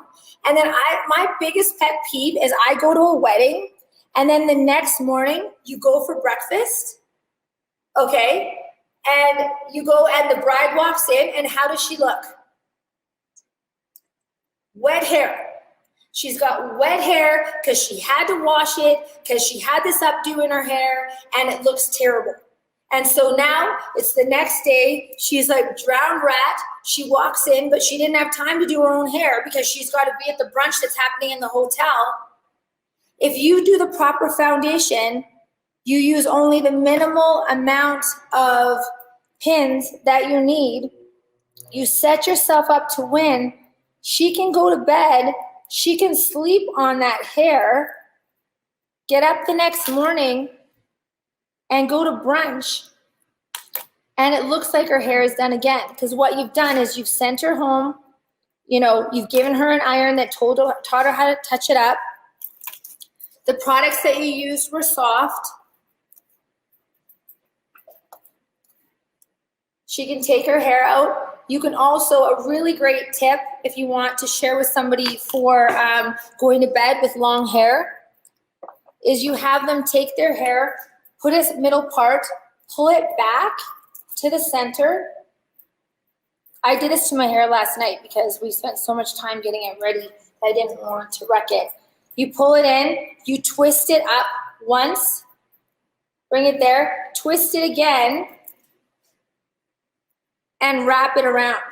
Leave your ends out. So it's gonna sit just like this at the back of your hair. Then what you're going to do is you're gonna take a long bobby pin, you're gonna put it in straight at the 12 o'clock into your bun, straight, turn it on its side, push it to the middle. Then you're gonna take another one, you're gonna do it at, what is that, 4? I don't know what time it is, 4 o'clock, in to the side, and then one on the other side. Tell her to do this before she goes to bed. Leave the ends out of her hair. I might pin that one more time. And then so they don't get mushed. Then what she does, she goes to sleep, thinks about all the money she just spent on the wedding and it's over now. And then when she gets up in the morning, she pulls her hair out. She's got brunch in 20 minutes with all of her friends and family. And voila, she's got beautiful hair again. Pardon? Can she dance with only 5 pins? Yes, she can dance with only 5 pins. If you what? I'm getting asked for my own team, can she dance with only 5 pins? The answer is yes, but what does she have to do? Not hashtag, right? She's got to secure it all. Absolutely. So with that being said, I want to tell you that I couldn't do this without the support of my team. And so I want to just go over there. They're not wearing masks, so they have to stay away. But that's Demara, everyone. And this is Amanda over here. Hi. And so I want to say that, you know what? I'm so inspired by these women, and I'm so incredibly grateful to have them be part of my team. They helped me set up for this. And, you know, we decided with this thing, we're going to take all of these tools. We're going to make tutorials for our guests. We're going to get everybody really excited, but most importantly, get us excited and play with some hair some more. So that was my takeaway from all of this. So Andrew, is there any questions before I go and pass it on to the next amazing artist? So no, I feel like you really kind of crushed it because there were minimal questions coming in from everyone, and you just delivered so much content. And the stream of comments from the very beginning, and some of my big personal takeaways was right in that very beginning piece where you were talking about things like, should they wash hair or not? Like, actually kind of taking away some of the myths around upstyles and wedding hair, and also your consultation tips. You should make sure you go back and look at the comments around the consultation tips, because those alone just huge. There were so many things that you brought up during this presentation that really, there were so many comments just that they'd never thought of these things before, things that they're adding to their service. So Wendy, you should have charged for this class, because people got their money's worth, that's for sure. Well, you know what, I just want to say that I was thinking about the content for this, and I was like, I can show them some real, show you all some real intricate something there. And when I was talking with my team, they said, sometimes we learn that stuff and we don't want to try it on the wedding day. That's not the day to try it out. And if you don't get to practice, and it's like, okay, so then let's do something that will actually work and have it be something that can put ideas in your mind. And then you take those tools and go further. Like Sam was showing some really easy ponytails. Go and take that and make it further, but take some of the foundation of what I shared with it. Yeah, absolutely. Wendy, from everyone here at Sambia, thank you so very much for your time and energy today. Thank you to the audience for all of the support that you showed her too. Please, once again, in the comments, in the chat, just show Wendy some love. Thank you so very much for joining us on The Show Must Go On. My pleasure. Thanks for having me, guys. Enjoy the rest of the show. Man, what a great segment. I mean, I got inspired. I was like, man, I want to do some wedding hair now. I've only done 2 weddings in my whole life. The first one was a total disaster. She left crying and went somewhere else and got her hair done. And then the second one was actually my wife's sister. And I got to sit behind her in the church pew and watch the back of her hair just go sag down into nothing over the course of the wedding. So yeah, Wendy, I'm going to have to take some of your lessons. Next up, we have the awesome Anna Peters. Anna's a salon owner. She has been a stylist on MTV's Music Awards. She is a mother. She is a team leader. She is a full-time hairdresser. She is a teacher. I mean, she has just so many amazing things going on. But most of all, Anna just has a passion for long hair and education. So please, in the chat, let's welcome our ArTeam member, Anna Peters. What's up, Anna? Hi, Andrew. Thank you so much for joining us. We are so excited for your education today. Yeah. I'm going to turn you loose and you can get rolling, and I'll just pop in with some questions. Love it. Nice to see you. It's good to see you too. Hello, everyone. This has been an amazing show. I don't know about you, but I have learned quite a bit already from our fellow artists, and just love special occasion hair. Any opportunity to get dressed up nowadays is an amazing opportunity, and to make somebody feel special and feel great is even better. So today we are going to be sharing some low style, some loose texture with some low styling to that. So I'm going to angle this down just a little bit so you can see. And I wanted to show you my setup here for this very loose textured braid. I think I have a leg that is going a little bit shorter on one side. Let me pull that out really quick. There we go. Okay, so this loose texture that we're seeing is just beautiful. It's very soft and organic. And so this is going to be my blueprint, if you will, for this low bun, a very soft texture. There's not going to be really curl to this style. It's one of those ones where you just see that hair coming back and you see those kind of rows of that texture. Let me see a yes if you guys are loving what you're seeing out there right now with texture. Hey everyone. Oh, I love it. So yeah, she has got some really soft color too in here, and I'm just gonna compliment the texture even more. So gosh, Wendy was right. Like, the color is so important on our brides that making sure that that is set up for success, especially if you are not their colorist and they're just coming to you for the style. It could be a little awkward sometimes if the hair is not set up for color, and it can really affect the overall look. So I highly recommend doing a consultation with your brides or anybody who's coming to you for a big day. It's important for you to really get an idea of what their hair looks like, what the fabric of their hair is. And if you can't do it in person, then definitely doing it virtually is such a great idea, Wendy. I love that. So I have 2 vertical sections here. One is about 1 inch thick that's clipped away, and that's the hairline. That area is not going to be textured using the Sambia texture iron. But this section that's about the same thickness is going to be textured.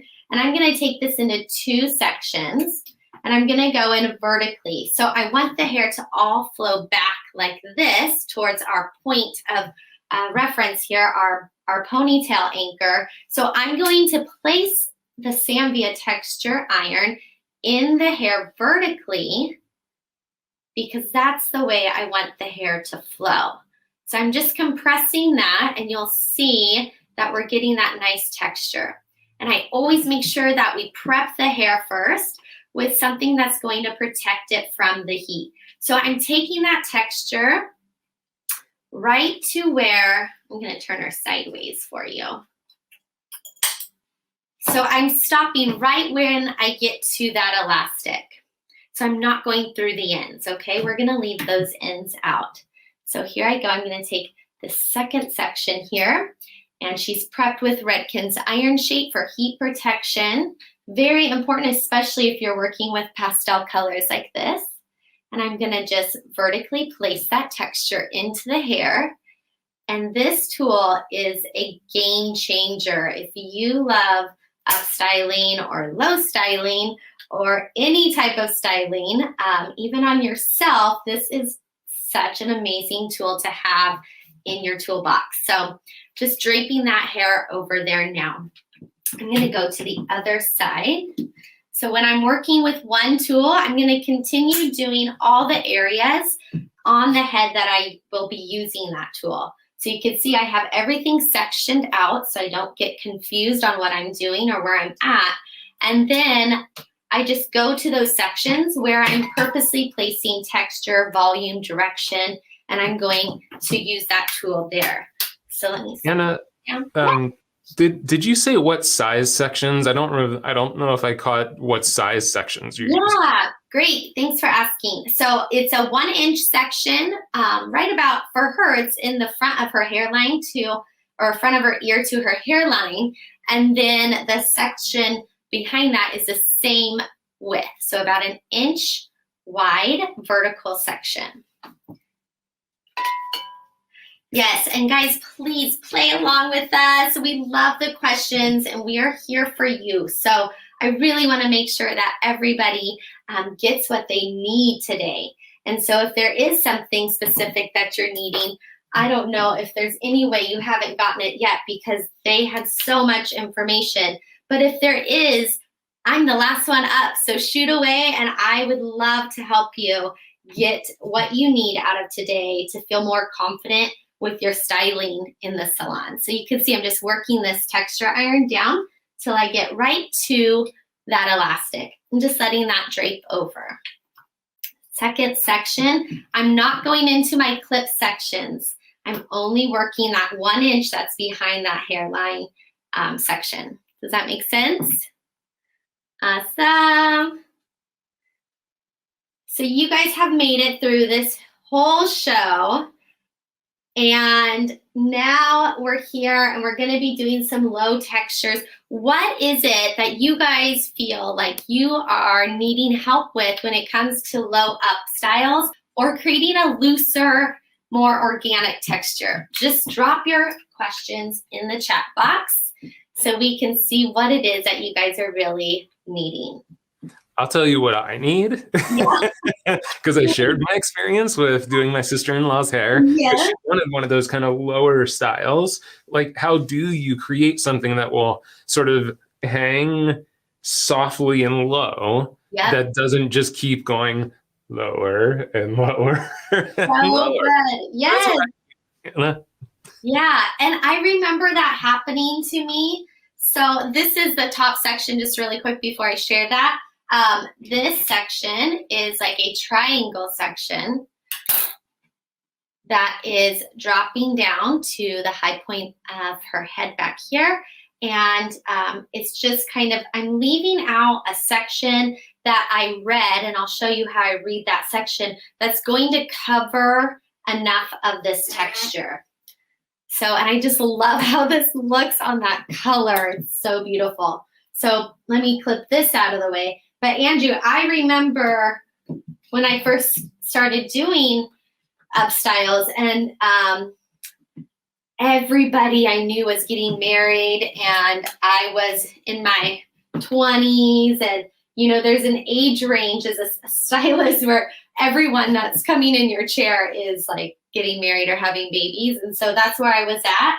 And it's a big learning period because you're doing so many different brides and so many different styles.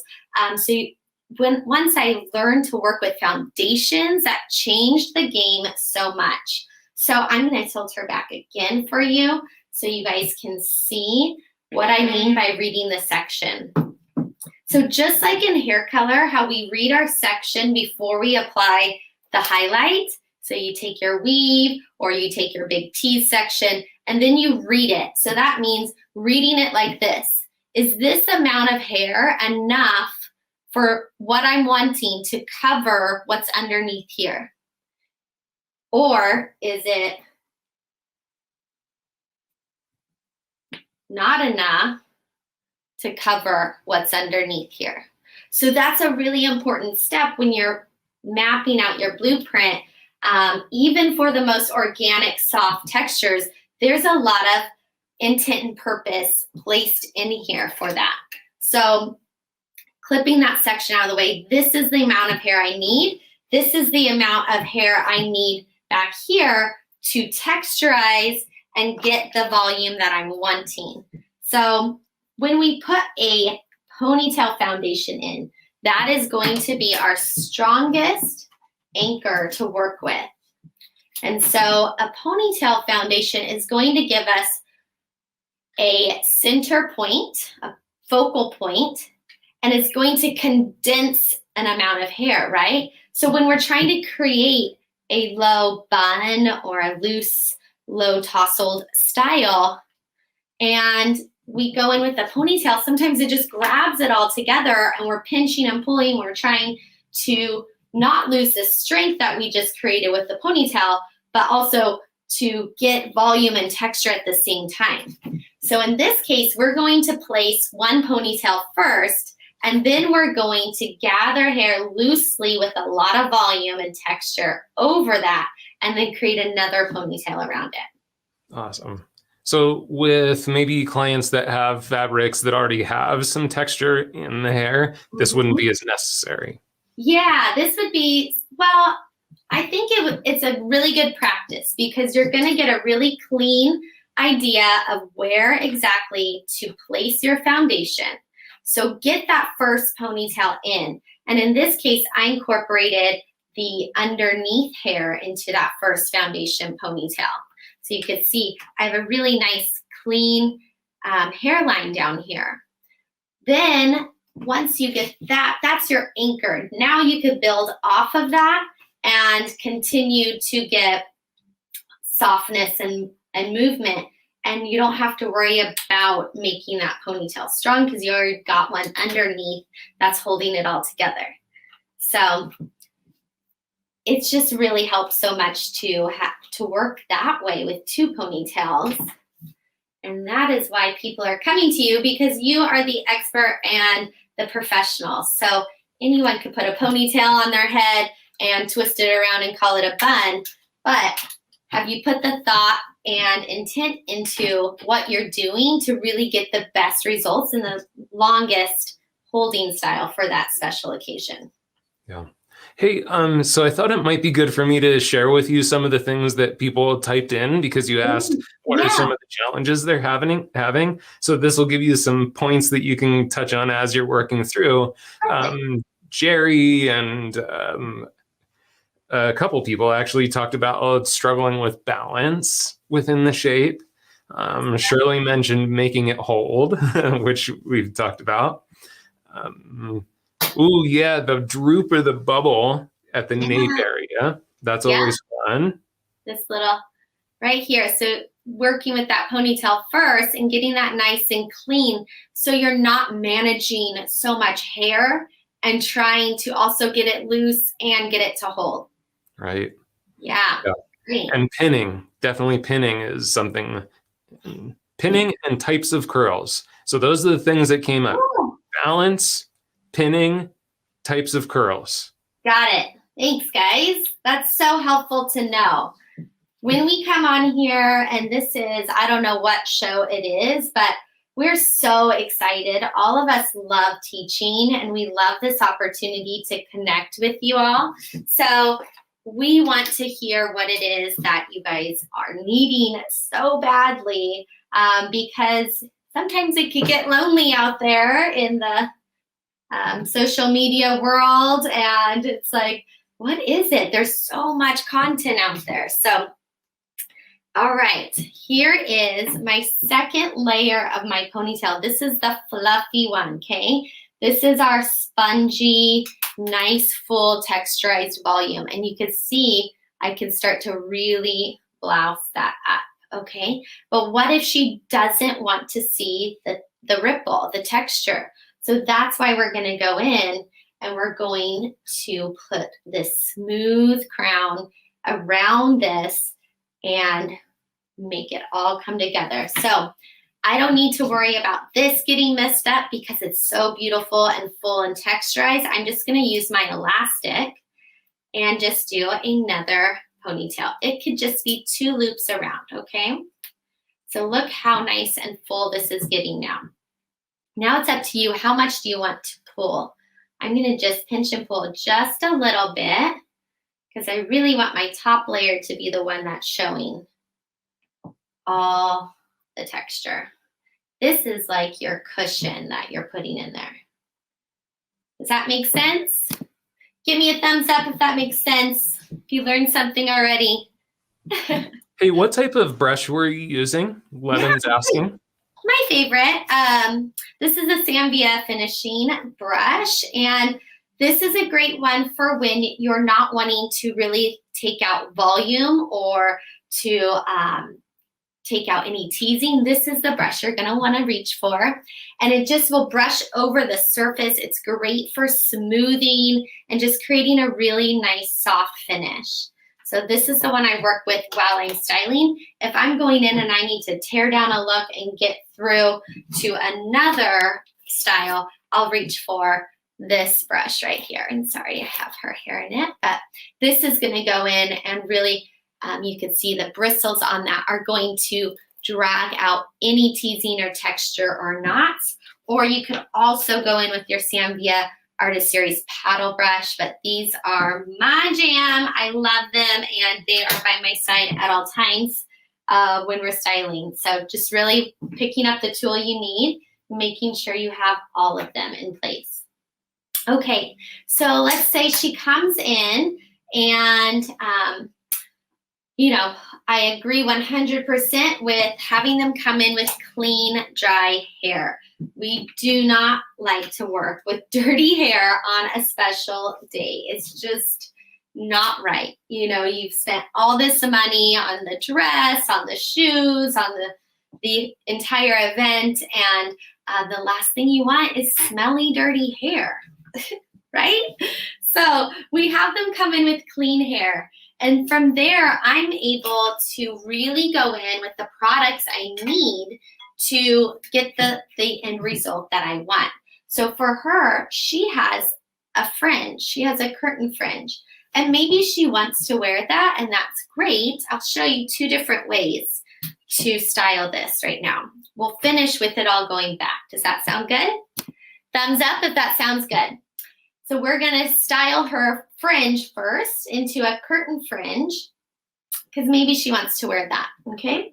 So I'm just gonna wet down this root area, and I'm going to make sure that it's just the root. And so this is why it's so great to just work with precise sectioning. I'm only doing the work in the area that I need to. I'm not doing the whole head of curls and then trying to get volume there where I didn't really even place it or have that thought process to do it. So I'm gonna go in now and I'm gonna comb down her fringe. Let's find where that's at.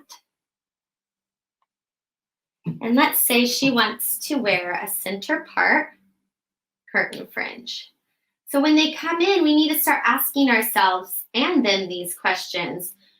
How do you have a fringe? Do you want to wear the fringe? Where do we want the volume to be? Where is the direction going? So these things are all going through my mind as soon as she sits down in my chair and we start to get going. So she wants a center part and she wants to wear a curtain fringe. So to get that center part sweep back kind of curtain fringe, mine's a little long right now, but you're going to go in with your Sambia 9-row brush and you're going to use the outside rows of the brush. And we're going to use this to pick up the roots and direct this down. So even though we're working in a center part, this first inch back, I'm going to be directing those roots down because I want it to come down and then sweep back. So let me show you how we do that. Going in, I'm going to put this on low so you guys can all hear. I'm just focusing on the roots at this point, okay? And what do I have on my blow dryer, everyone? What is the most important part of this blow dryer right now while I'm working in this precise section? Type it in the chat box if you know what I'm talking about. Which part of the blow dryer is super important right now? Andrew, let me know if somebody says it.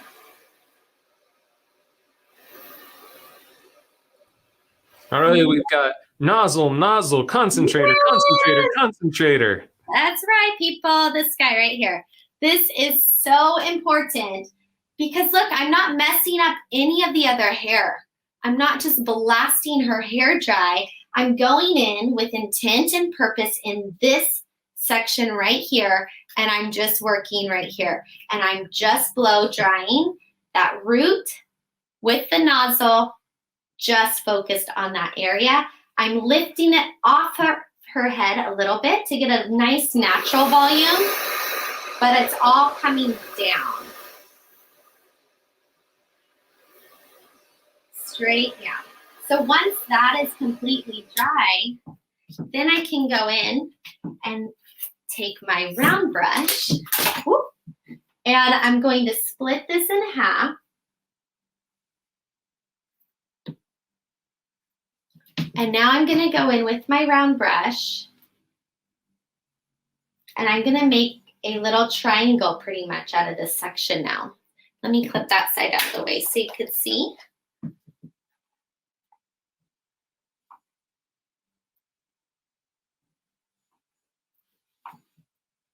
But as you can see, this is kind of a little triangular section now.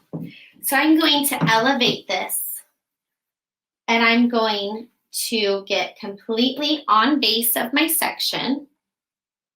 Can you see? Okay, so you can see that's all on base.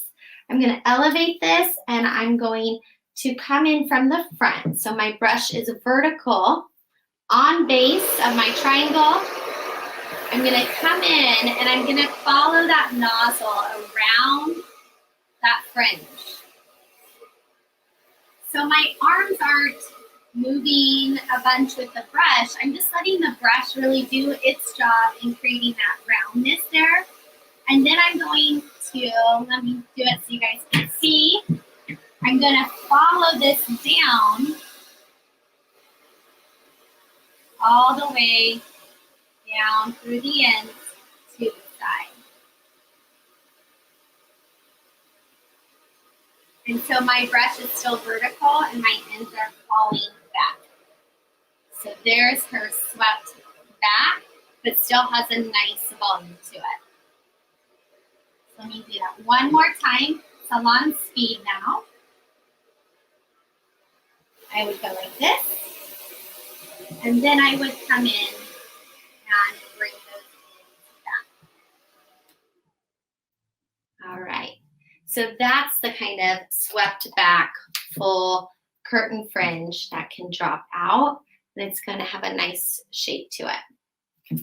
All right. So if she's going to want to wear her fringe down, that's what we would do. But what if she says she wants to wear it all back and she has this fringe?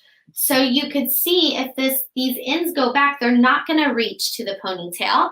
And sometimes those ends are going to pop up if we curl them too. So it's important now at this point that we use our blow dryer again, that we re-wet the hair at the root, at the base, and we're going to go in now and we're going to direct all this hair back. So I'm going to just miss that on that side. And I'm going to use my 9-row once again. And I'm going to direct all this hair up and back. And this is so important for our end results to get to what we want them to be. So going in now, just lifting that up. And just working in that first inch. And my blow dryer is not focused on what's in the brush, but focused on the first inch of her hair.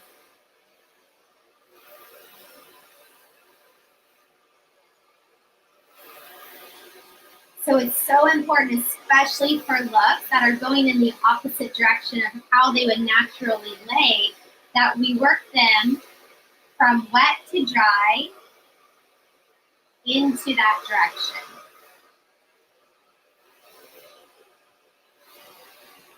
Now to polish up these ends, I'm going to go in with the round brush and I'm going to bevel those under a little bit.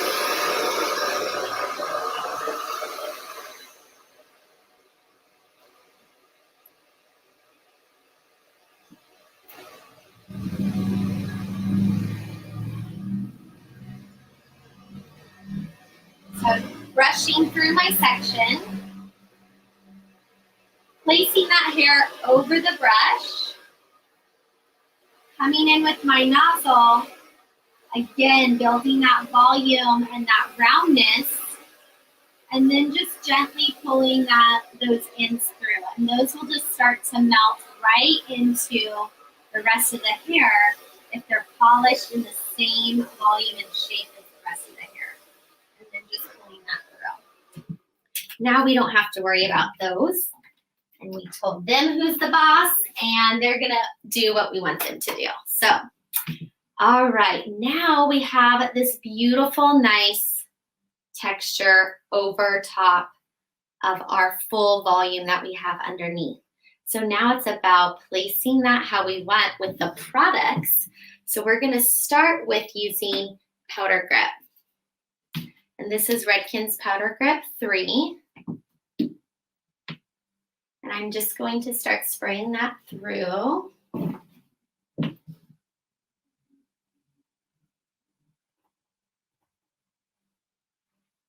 I'm just getting that grip. Texture is so important in working with the hair. All righty. Okay, so now we can see what this is going to start to look like. And once we have that grip in the hair, it's going to really work with us in creating the volume and the highs and lows that we need. So I'm going to first start with my smoothing brush, my finishing brush. I'm going to brush all this hair back to my point of focus, my anchor, my ponytail, and then I'm going to grasp all of this hair in one. And I'm going to start to pinch and pull and really create the looseness that I want to see here.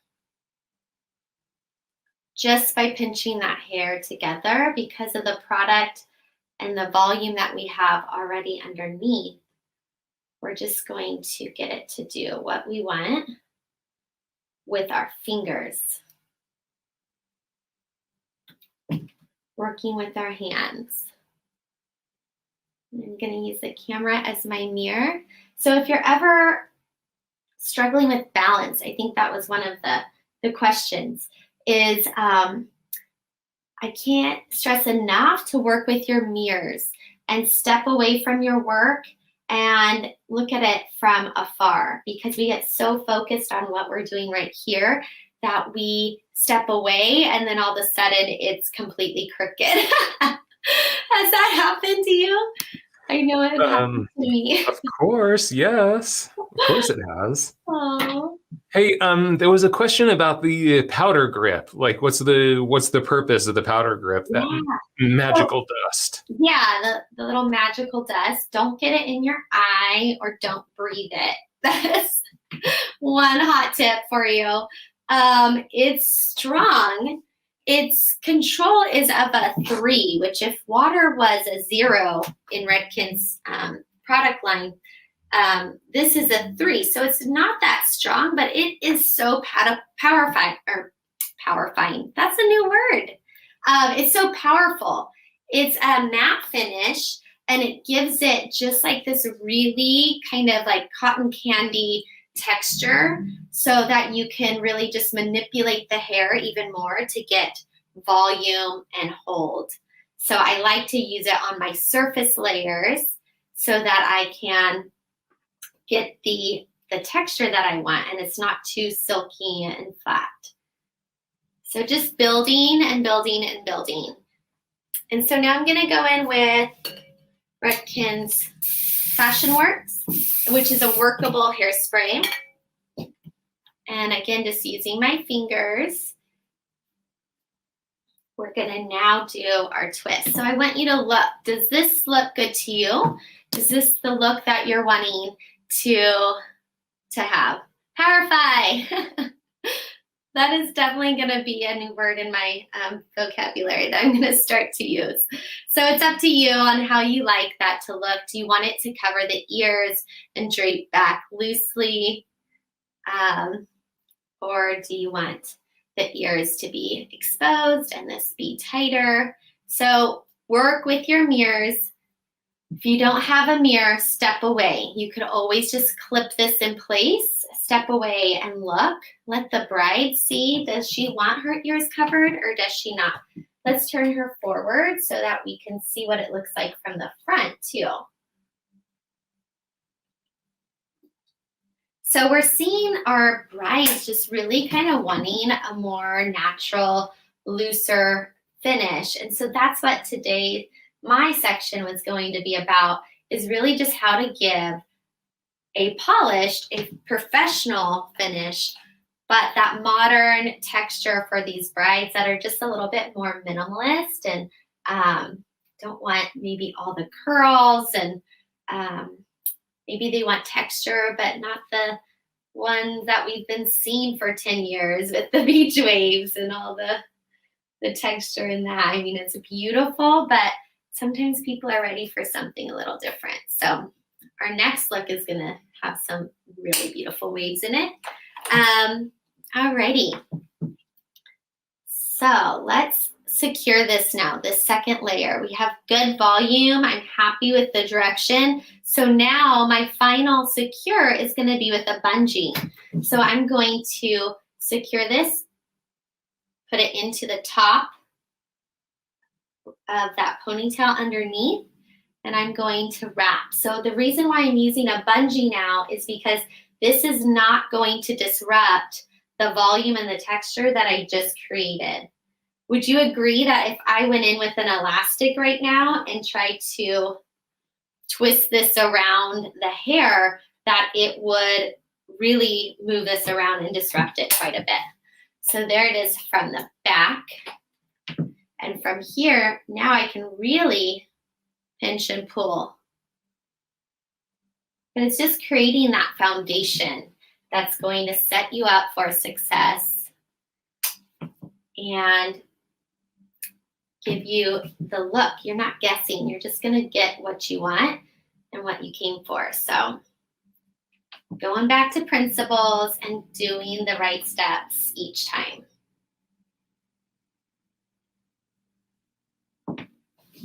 right, so there we go. There's that nice full texture. So now we're gonna go in and we're going to get just a little bit of movement through the ends here. So I already curled the first ponytail, so I'm just gonna go in with this our Samvia 2-in-1 Marcel iron and wand in the 1.5 inch. And I'm gonna go in, I'm just doing loose bend. So again, I didn't go through and curl the whole head and then brush it all out. I'm only curling the areas where I need to see that. And just working with a focused intention on where to place volume and where to direct the hair and what tools to use in those areas. Alrighty. And how come the larger barrel versus a smaller barrel for that? Because I don't want curl in this really, and I could brush out a smaller barrel, but I just am reaching for my larger because I know I want a really loose bend. So with that in mind, I'm going to now split up this ponytail into 2, and we're gonna do 2 separate twists here. So I'm gonna split the second ponytail. I'll clip this one out of the way so we don't get confused. So this ponytail we're gonna split into 2. And we're just gonna do a loose twist here. Let me start over. I'm gonna do a twist that's going to not come undone. Have you guys been doing the twist and then you go to move them around and they untwist? Has that happened to you? I know it was happening to me, so this is what I do now. I'm doing the twist. And then do the untwist. Yep.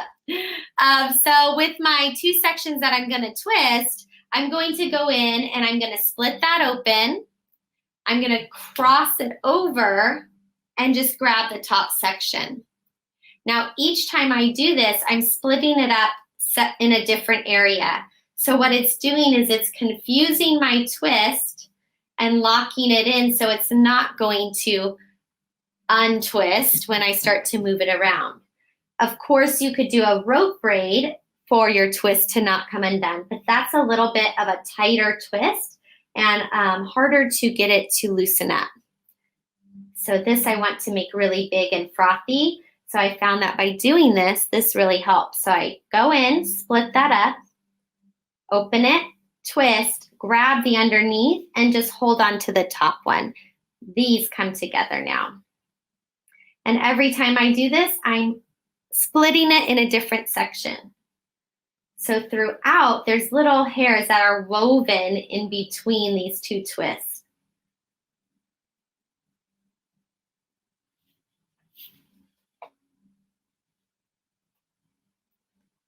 All right.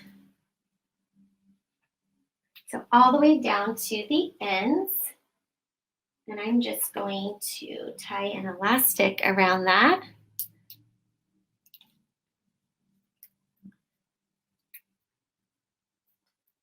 Perfect.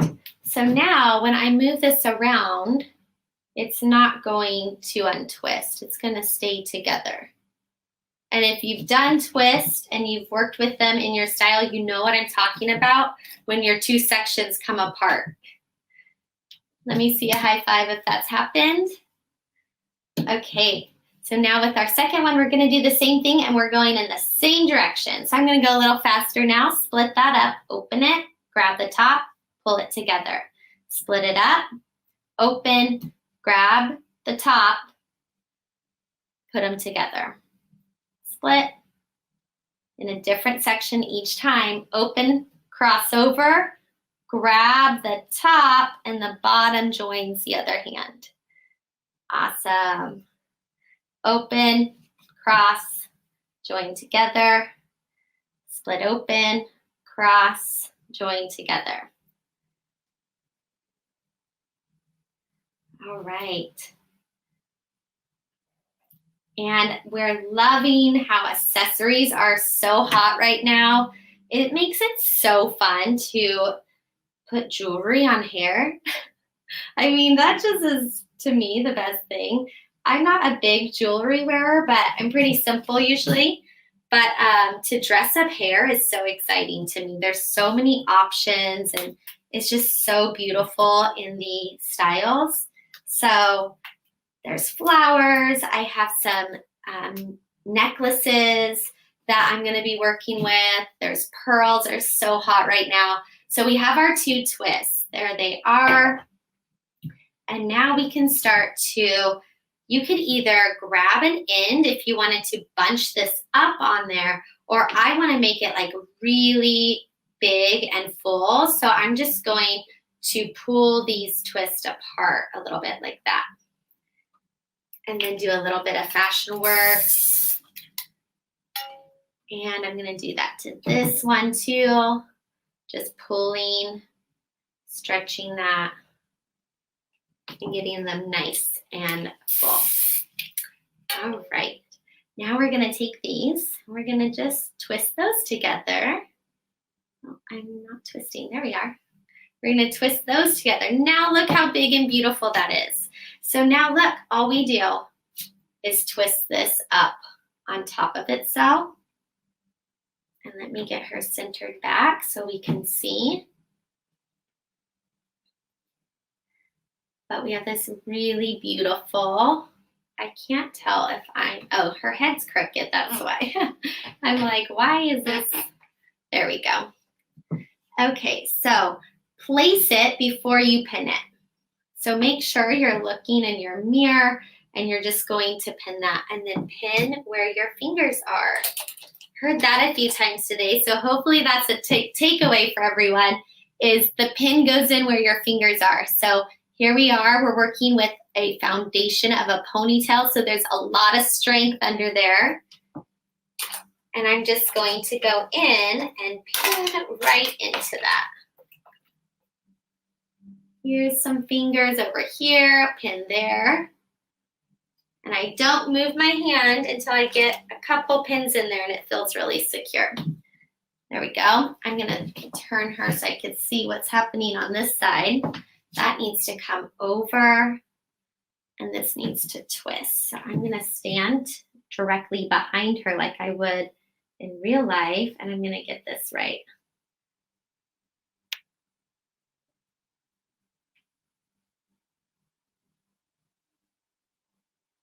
Here we go.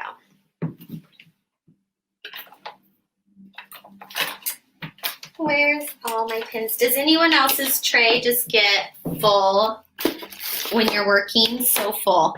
So I love that Zambia saved my life with the 2-in-1 Marcel iron, because at least I don't have as many irons on my tray.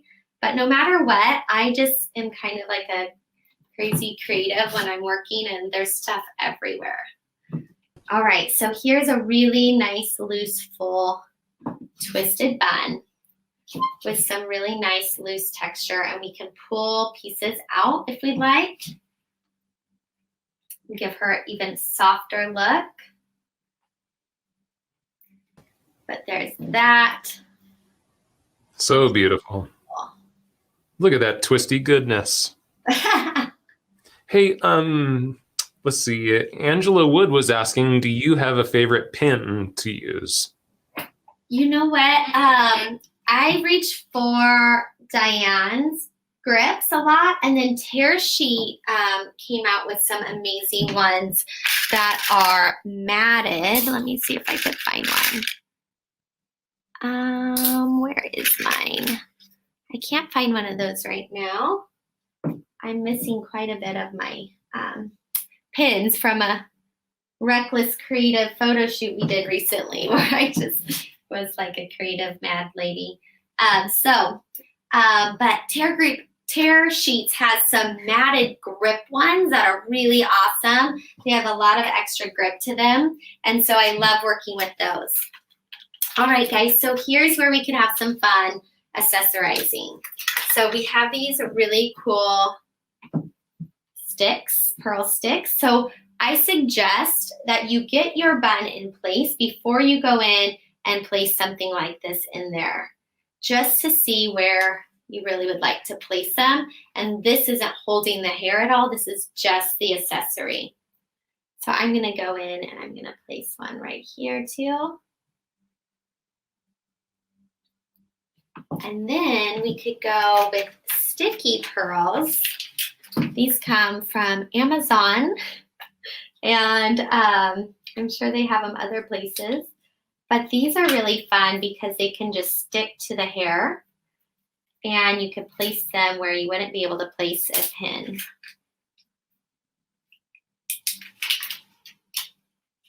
So then you could do like a trail of these going down one side. I like things a little bit more like asymmetric, not so perfect. So we'll go in. And when you're placing things, also think of working in triangles. So sets of 3 work well together, or if you're staggering them, but that you're creating points in the hair is going to be a really great way, because sometimes it's like, I don't know where to place this. And so, yeah, if you start looking at things as in a triangle shape, it's the most flattering, and it's going to really help to create movement and focus in a different direction. So there should always be a point at some when you're done placing. And I'm going to do a few smaller ones down here. So these are so great. They hold on really well, and they don't damage the hair at all. But yeah, look at that. Just like that clean, modern bride. Just wants something simple, but still wants a nice loose texture. So just because we want loose texture doesn't mean we have to go boho. We could still be minimalist and modern with it, but do it in a really intentful and purposeful way. So there we are, our beautiful modern bride here, working the pearls.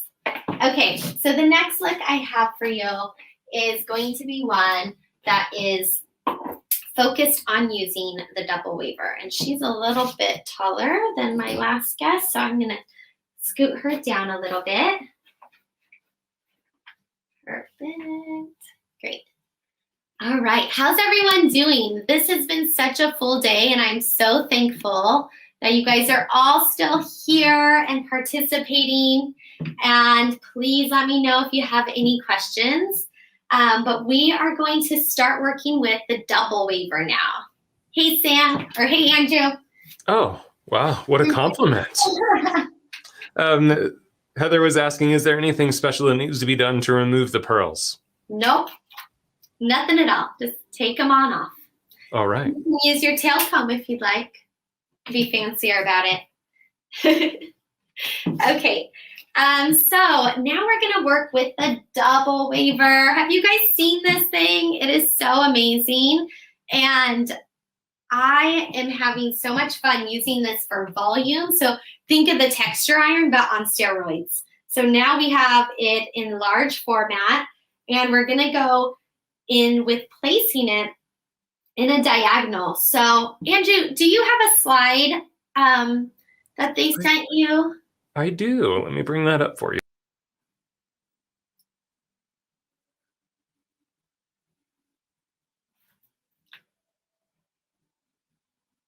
So this is a local photo shoot that we just did because I was really hungry to do one. We just decided to do one in our backyard. So right here in the middle, the blonde with the long hair, this is the look of the waver that we're creating. So it's a very soft look, but it doesn't necessarily mean that she has to be boho. Not everybody wants to be boho. Nothing against boho, but some people, it's not their style, right? So I think that working with this is still such a great option because it's a different type of wave that we've been seeing on brides, and now we're able to give them this really organic, natural looking wave. So I'm going in and I'm being aware of where the, let Let me see if I can do this right.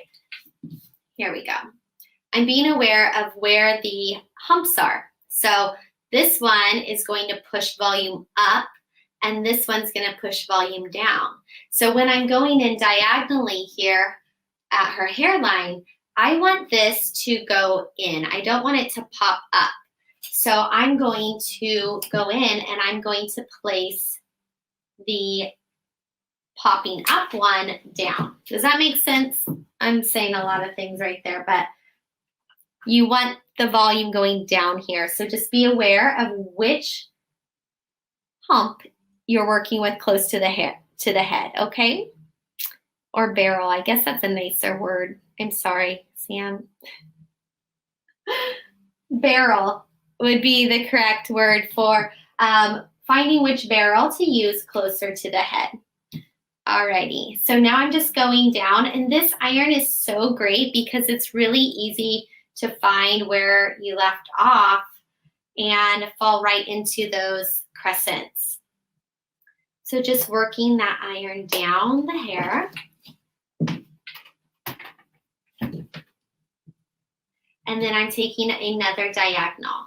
So when we did this look on the shoot, we worked in a radial section. So it was circular so that it felt like it was a little bit more natural. So on the sides here, I'm just showing you that sneak preview of that. That's how we're working with it diagonal, and that would just follow all the way around the head. So now that I get closer to here, I'm gonna start wanting that volume to pop up. So I want my barrel pointing up. That's close to the head. All right, there we go. So can everyone see that barrel's pointing up? I'm going in diagonally with my tool as well as my section, and I'm just compressing that closed. Pulling that out and dropping it back down. So I love this texture on the long hair especially. It's just so goddess-like and has a real natural feel to it.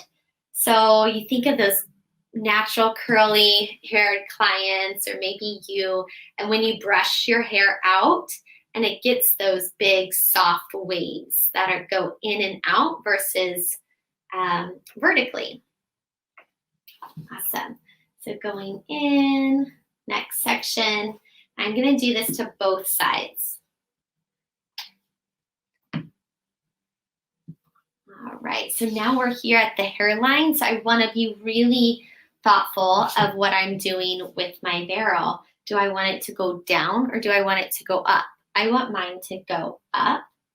So I'm going to make sure my hair is laying nicely in there, and I'm going to go in with the barrel up.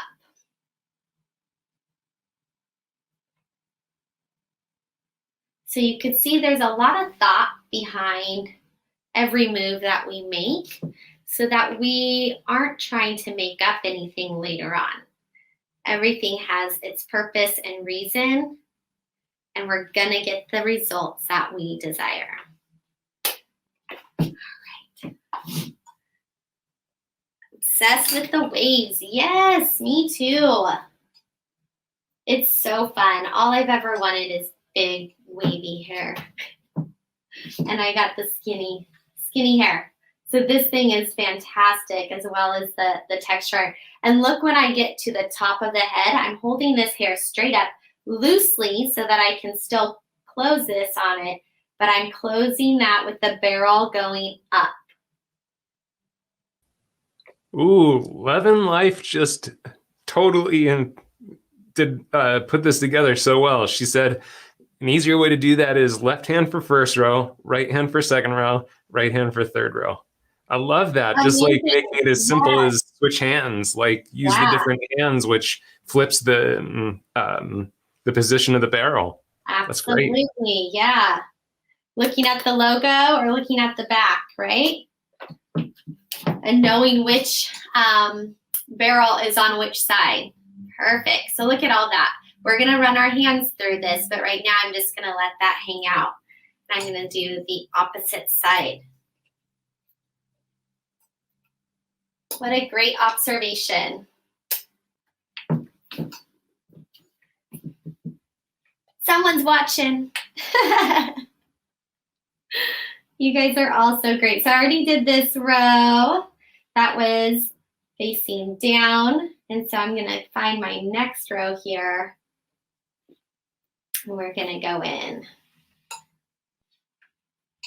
We're going to go in volume up, right? So my Samvia logo is going to be facing up.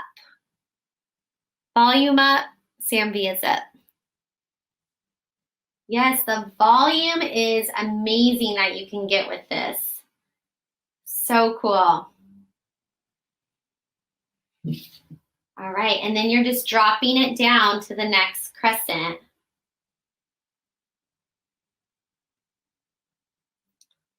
Dropping it down.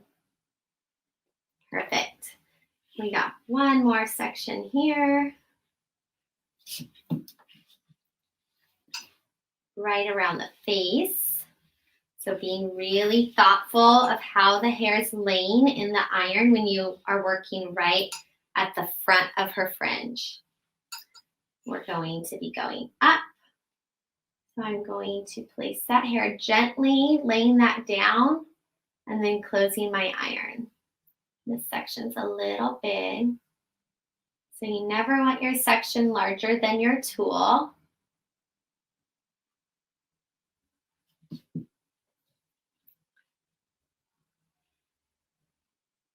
And then just working that down. So by working in diagonal lines and sections, what effect does that give us?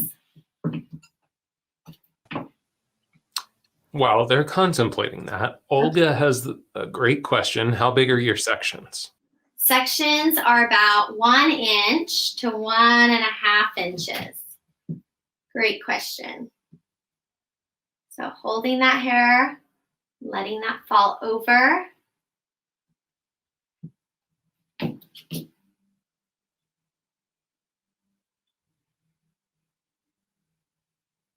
And then I'll show you what we do at the crown to avoid any cowlicks that happen there and any separation.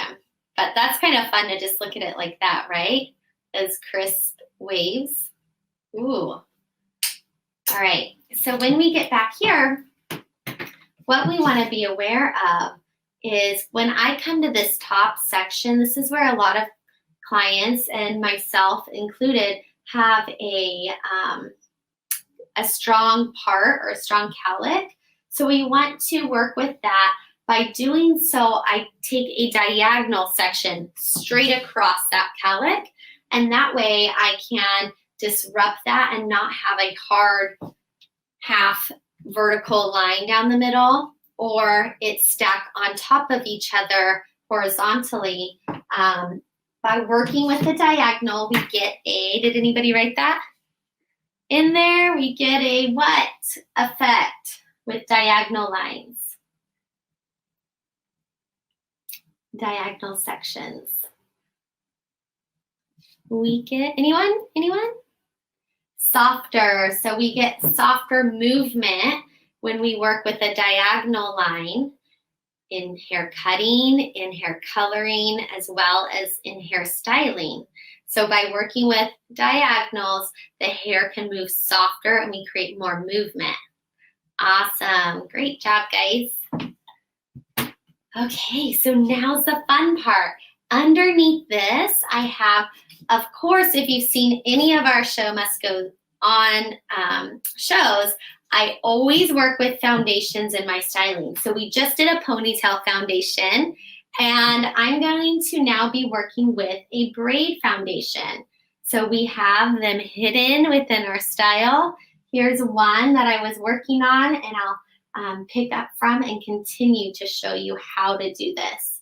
So this braid foundation is going at the round of her head, which is a great place for a veil to be placed. So this can hold the veil.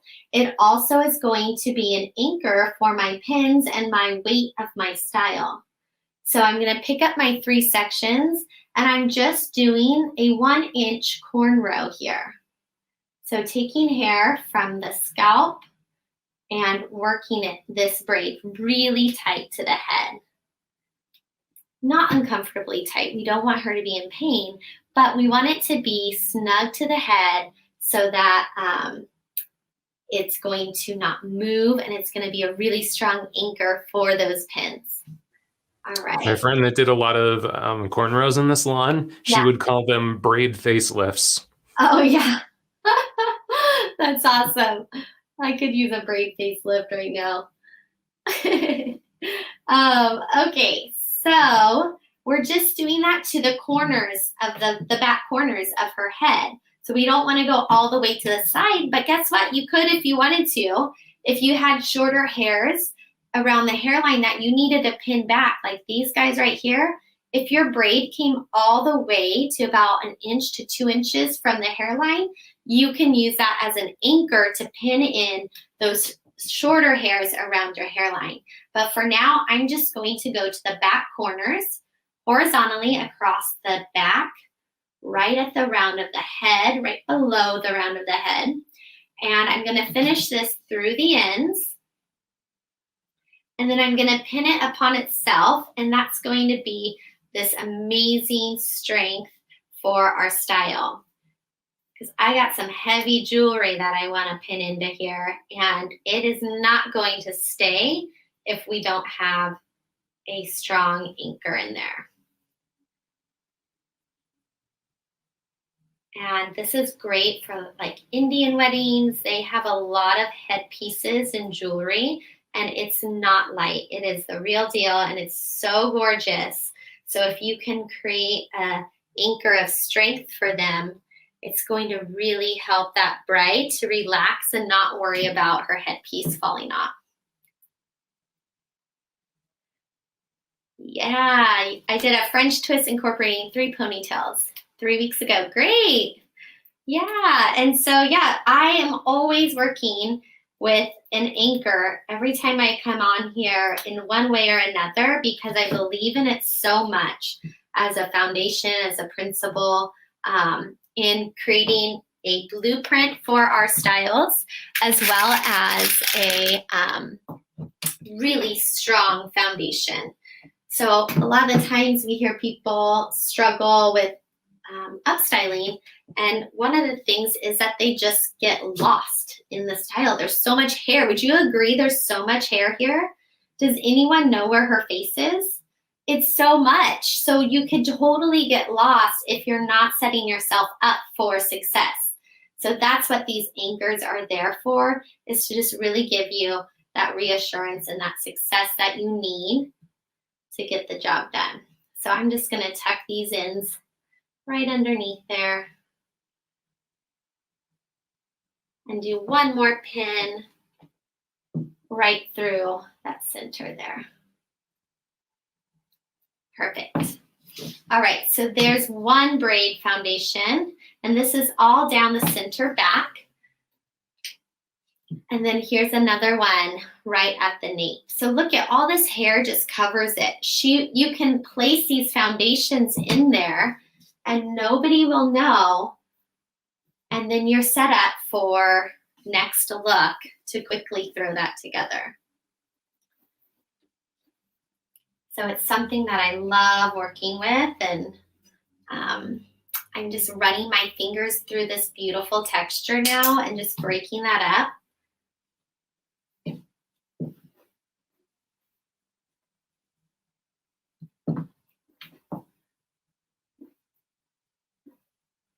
Great. So now we're going to start to build our style. But first of all, just look at how beautiful she is. So if you wanted to brush through this, you could. It's going to get a little frothier, which is really angelic and beautiful. And like Sam said earlier, you know, brides' weddings are about softness, usually, depending on the bride, of course. So we're going to go through, and we're going to now take this, and we're going to look in the mirror, and we're going to see how much hair do we want to leave out, okay? So we're going to take this hair and start playing with it in the mirror and seeing what's the look that we need here. Where's the volume that we need? And I'm going to leave out some hair about an inch around her face, and then it's going to go to the back of her ear. Let me show you that section. So an inch around her face and all the way back to right behind her ear. So a very large diagonal. Flip that out of the way. And I'm going to do the same thing on this side.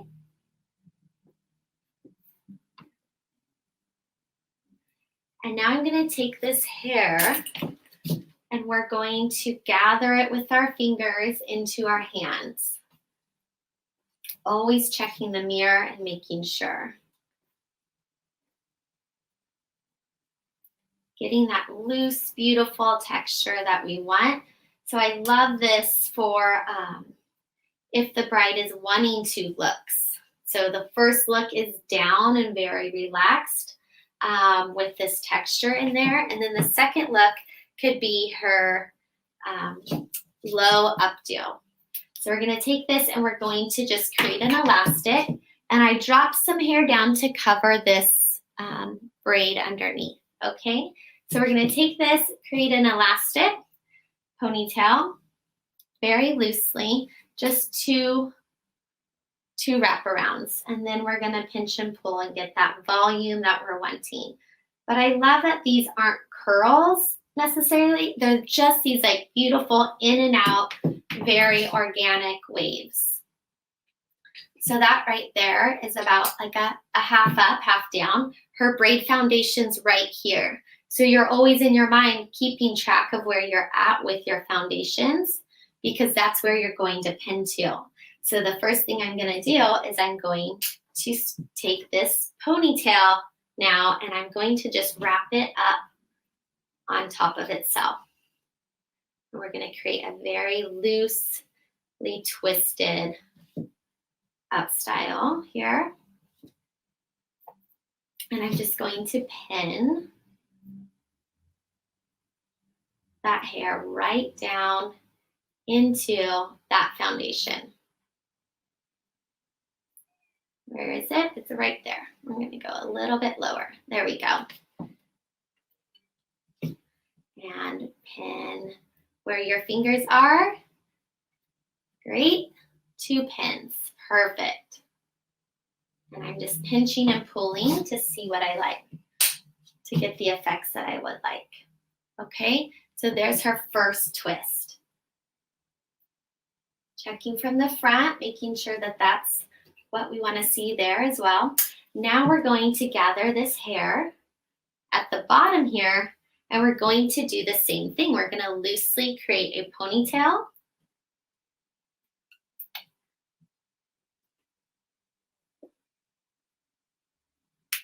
Right on top of that foundation. So when we talk about these working as blueprints for you, it's a point that you're going towards.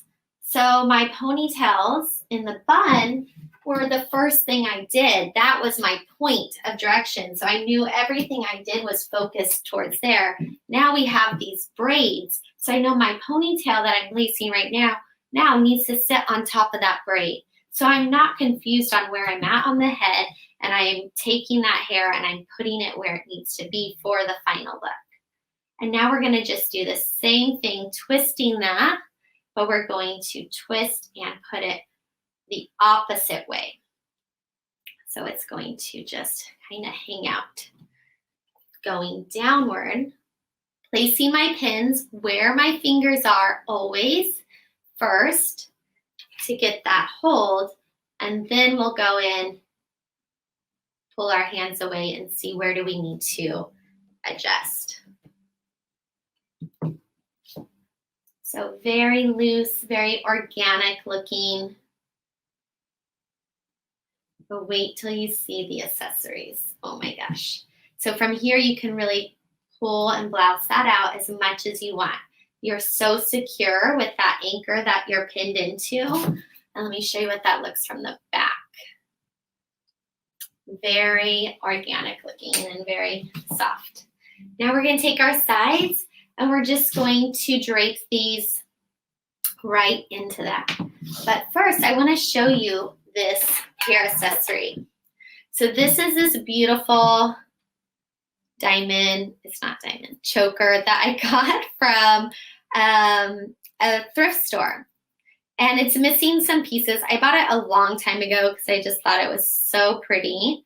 And I could use it for something. So if I see something like that, I just grab it. So we're gonna have it placed together. And we're going to drape this around our twist. Now this is where we're talking about a very organic texture mixed in very elegantly and organically. Just because it's soft and natural doesn't mean it has to be boho. So placing that there, getting my pins where I need them, now I could go in and place this around there and break that up.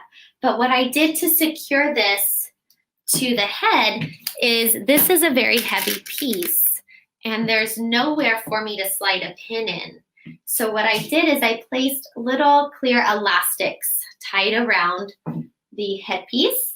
And from there, I can go into those sections and those just happen to match up right where my foundation is. So I'm going into that clear elastic and I'm sliding that pin right into my foundation. So good. It's so strong on there. It's not going anywhere. Find my other foundation. There it is. Here's my clear elastic. And I'm going to take that grip underneath is the clear elastic wrapped around, and I'm sliding that right into that braid foundation. Nice. Alyssa has a really good question, and I'm really quite curious to hear what you'll say. What is the difference between natural and boho? Awesome question. So I think it's more of the attire, or more like boho to me, and this is my opinion, is a lot of the braids and those like kind of flipped over, pulled out styles, a lot of looseness, but instead of this, it would maybe be baby's breath, right? Or maybe a braid around here that's really pulled out and feathery, and it's definitely going to match up with the attire. So just because she likes that really loose texture, but she's a really crisp, clean bride, like in her design and style that she likes. It's not really maybe earthy. It's a little bit more glam or maybe very simple. She might not want a lot of the braids and texture that you see there or flowers in the hair. Maybe she wants some jewelry, and maybe she wants it to be a really like strong piece, you know? So it's definitely going to match up with whatever their style is of their dress or of the style of their wedding. That's a great question though. So let me try to get in really close here so you could see what we're doing. Nothing against boho, love boho, but not I just say this because I just had a bride come in and say she's not really into boho style, that she really wanted something just a little bit more like clean and elegant. Does that help? Make sense? Okay. All right, so here, can you see I have that clear elastic under there? So before I put this on, I had wrapped these clear elastics around there. And then look, here is my anchor right here. So I'm just gonna take that and I'm gonna pin that right in to there. And what's fun with working with jewelry is it doesn't have to be something you have. Maybe it's something special that she has from a family member that she wants to wear. You can only wear so much on your body. Why not put some in your hair, right? So maybe she wanted to incorporate her grandma's piece of jewelry or something like that. So now we're gonna take this and I'm just gonna pull out some sections before I secure it.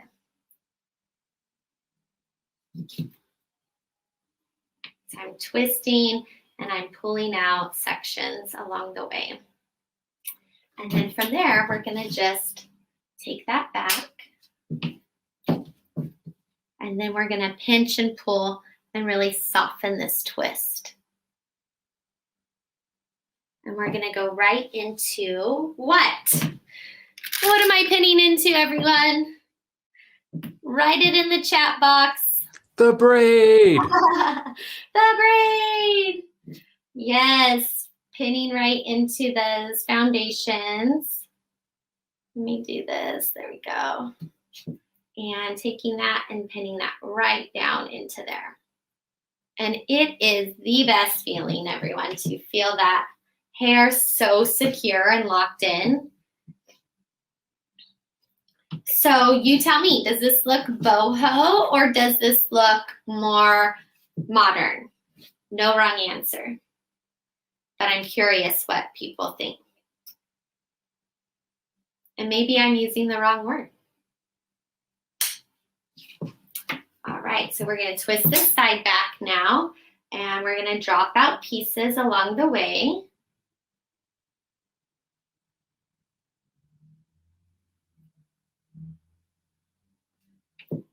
And then we're going to ruche and pull.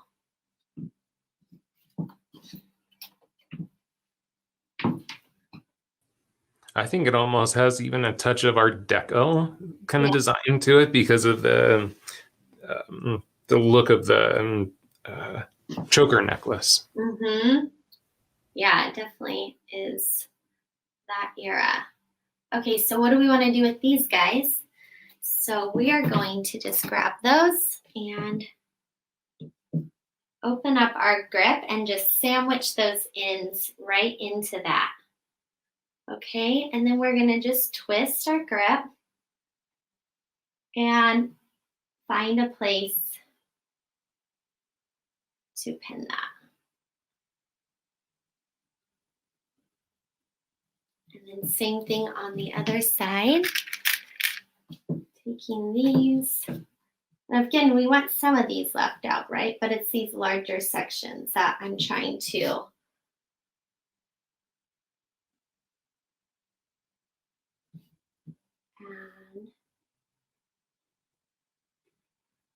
place.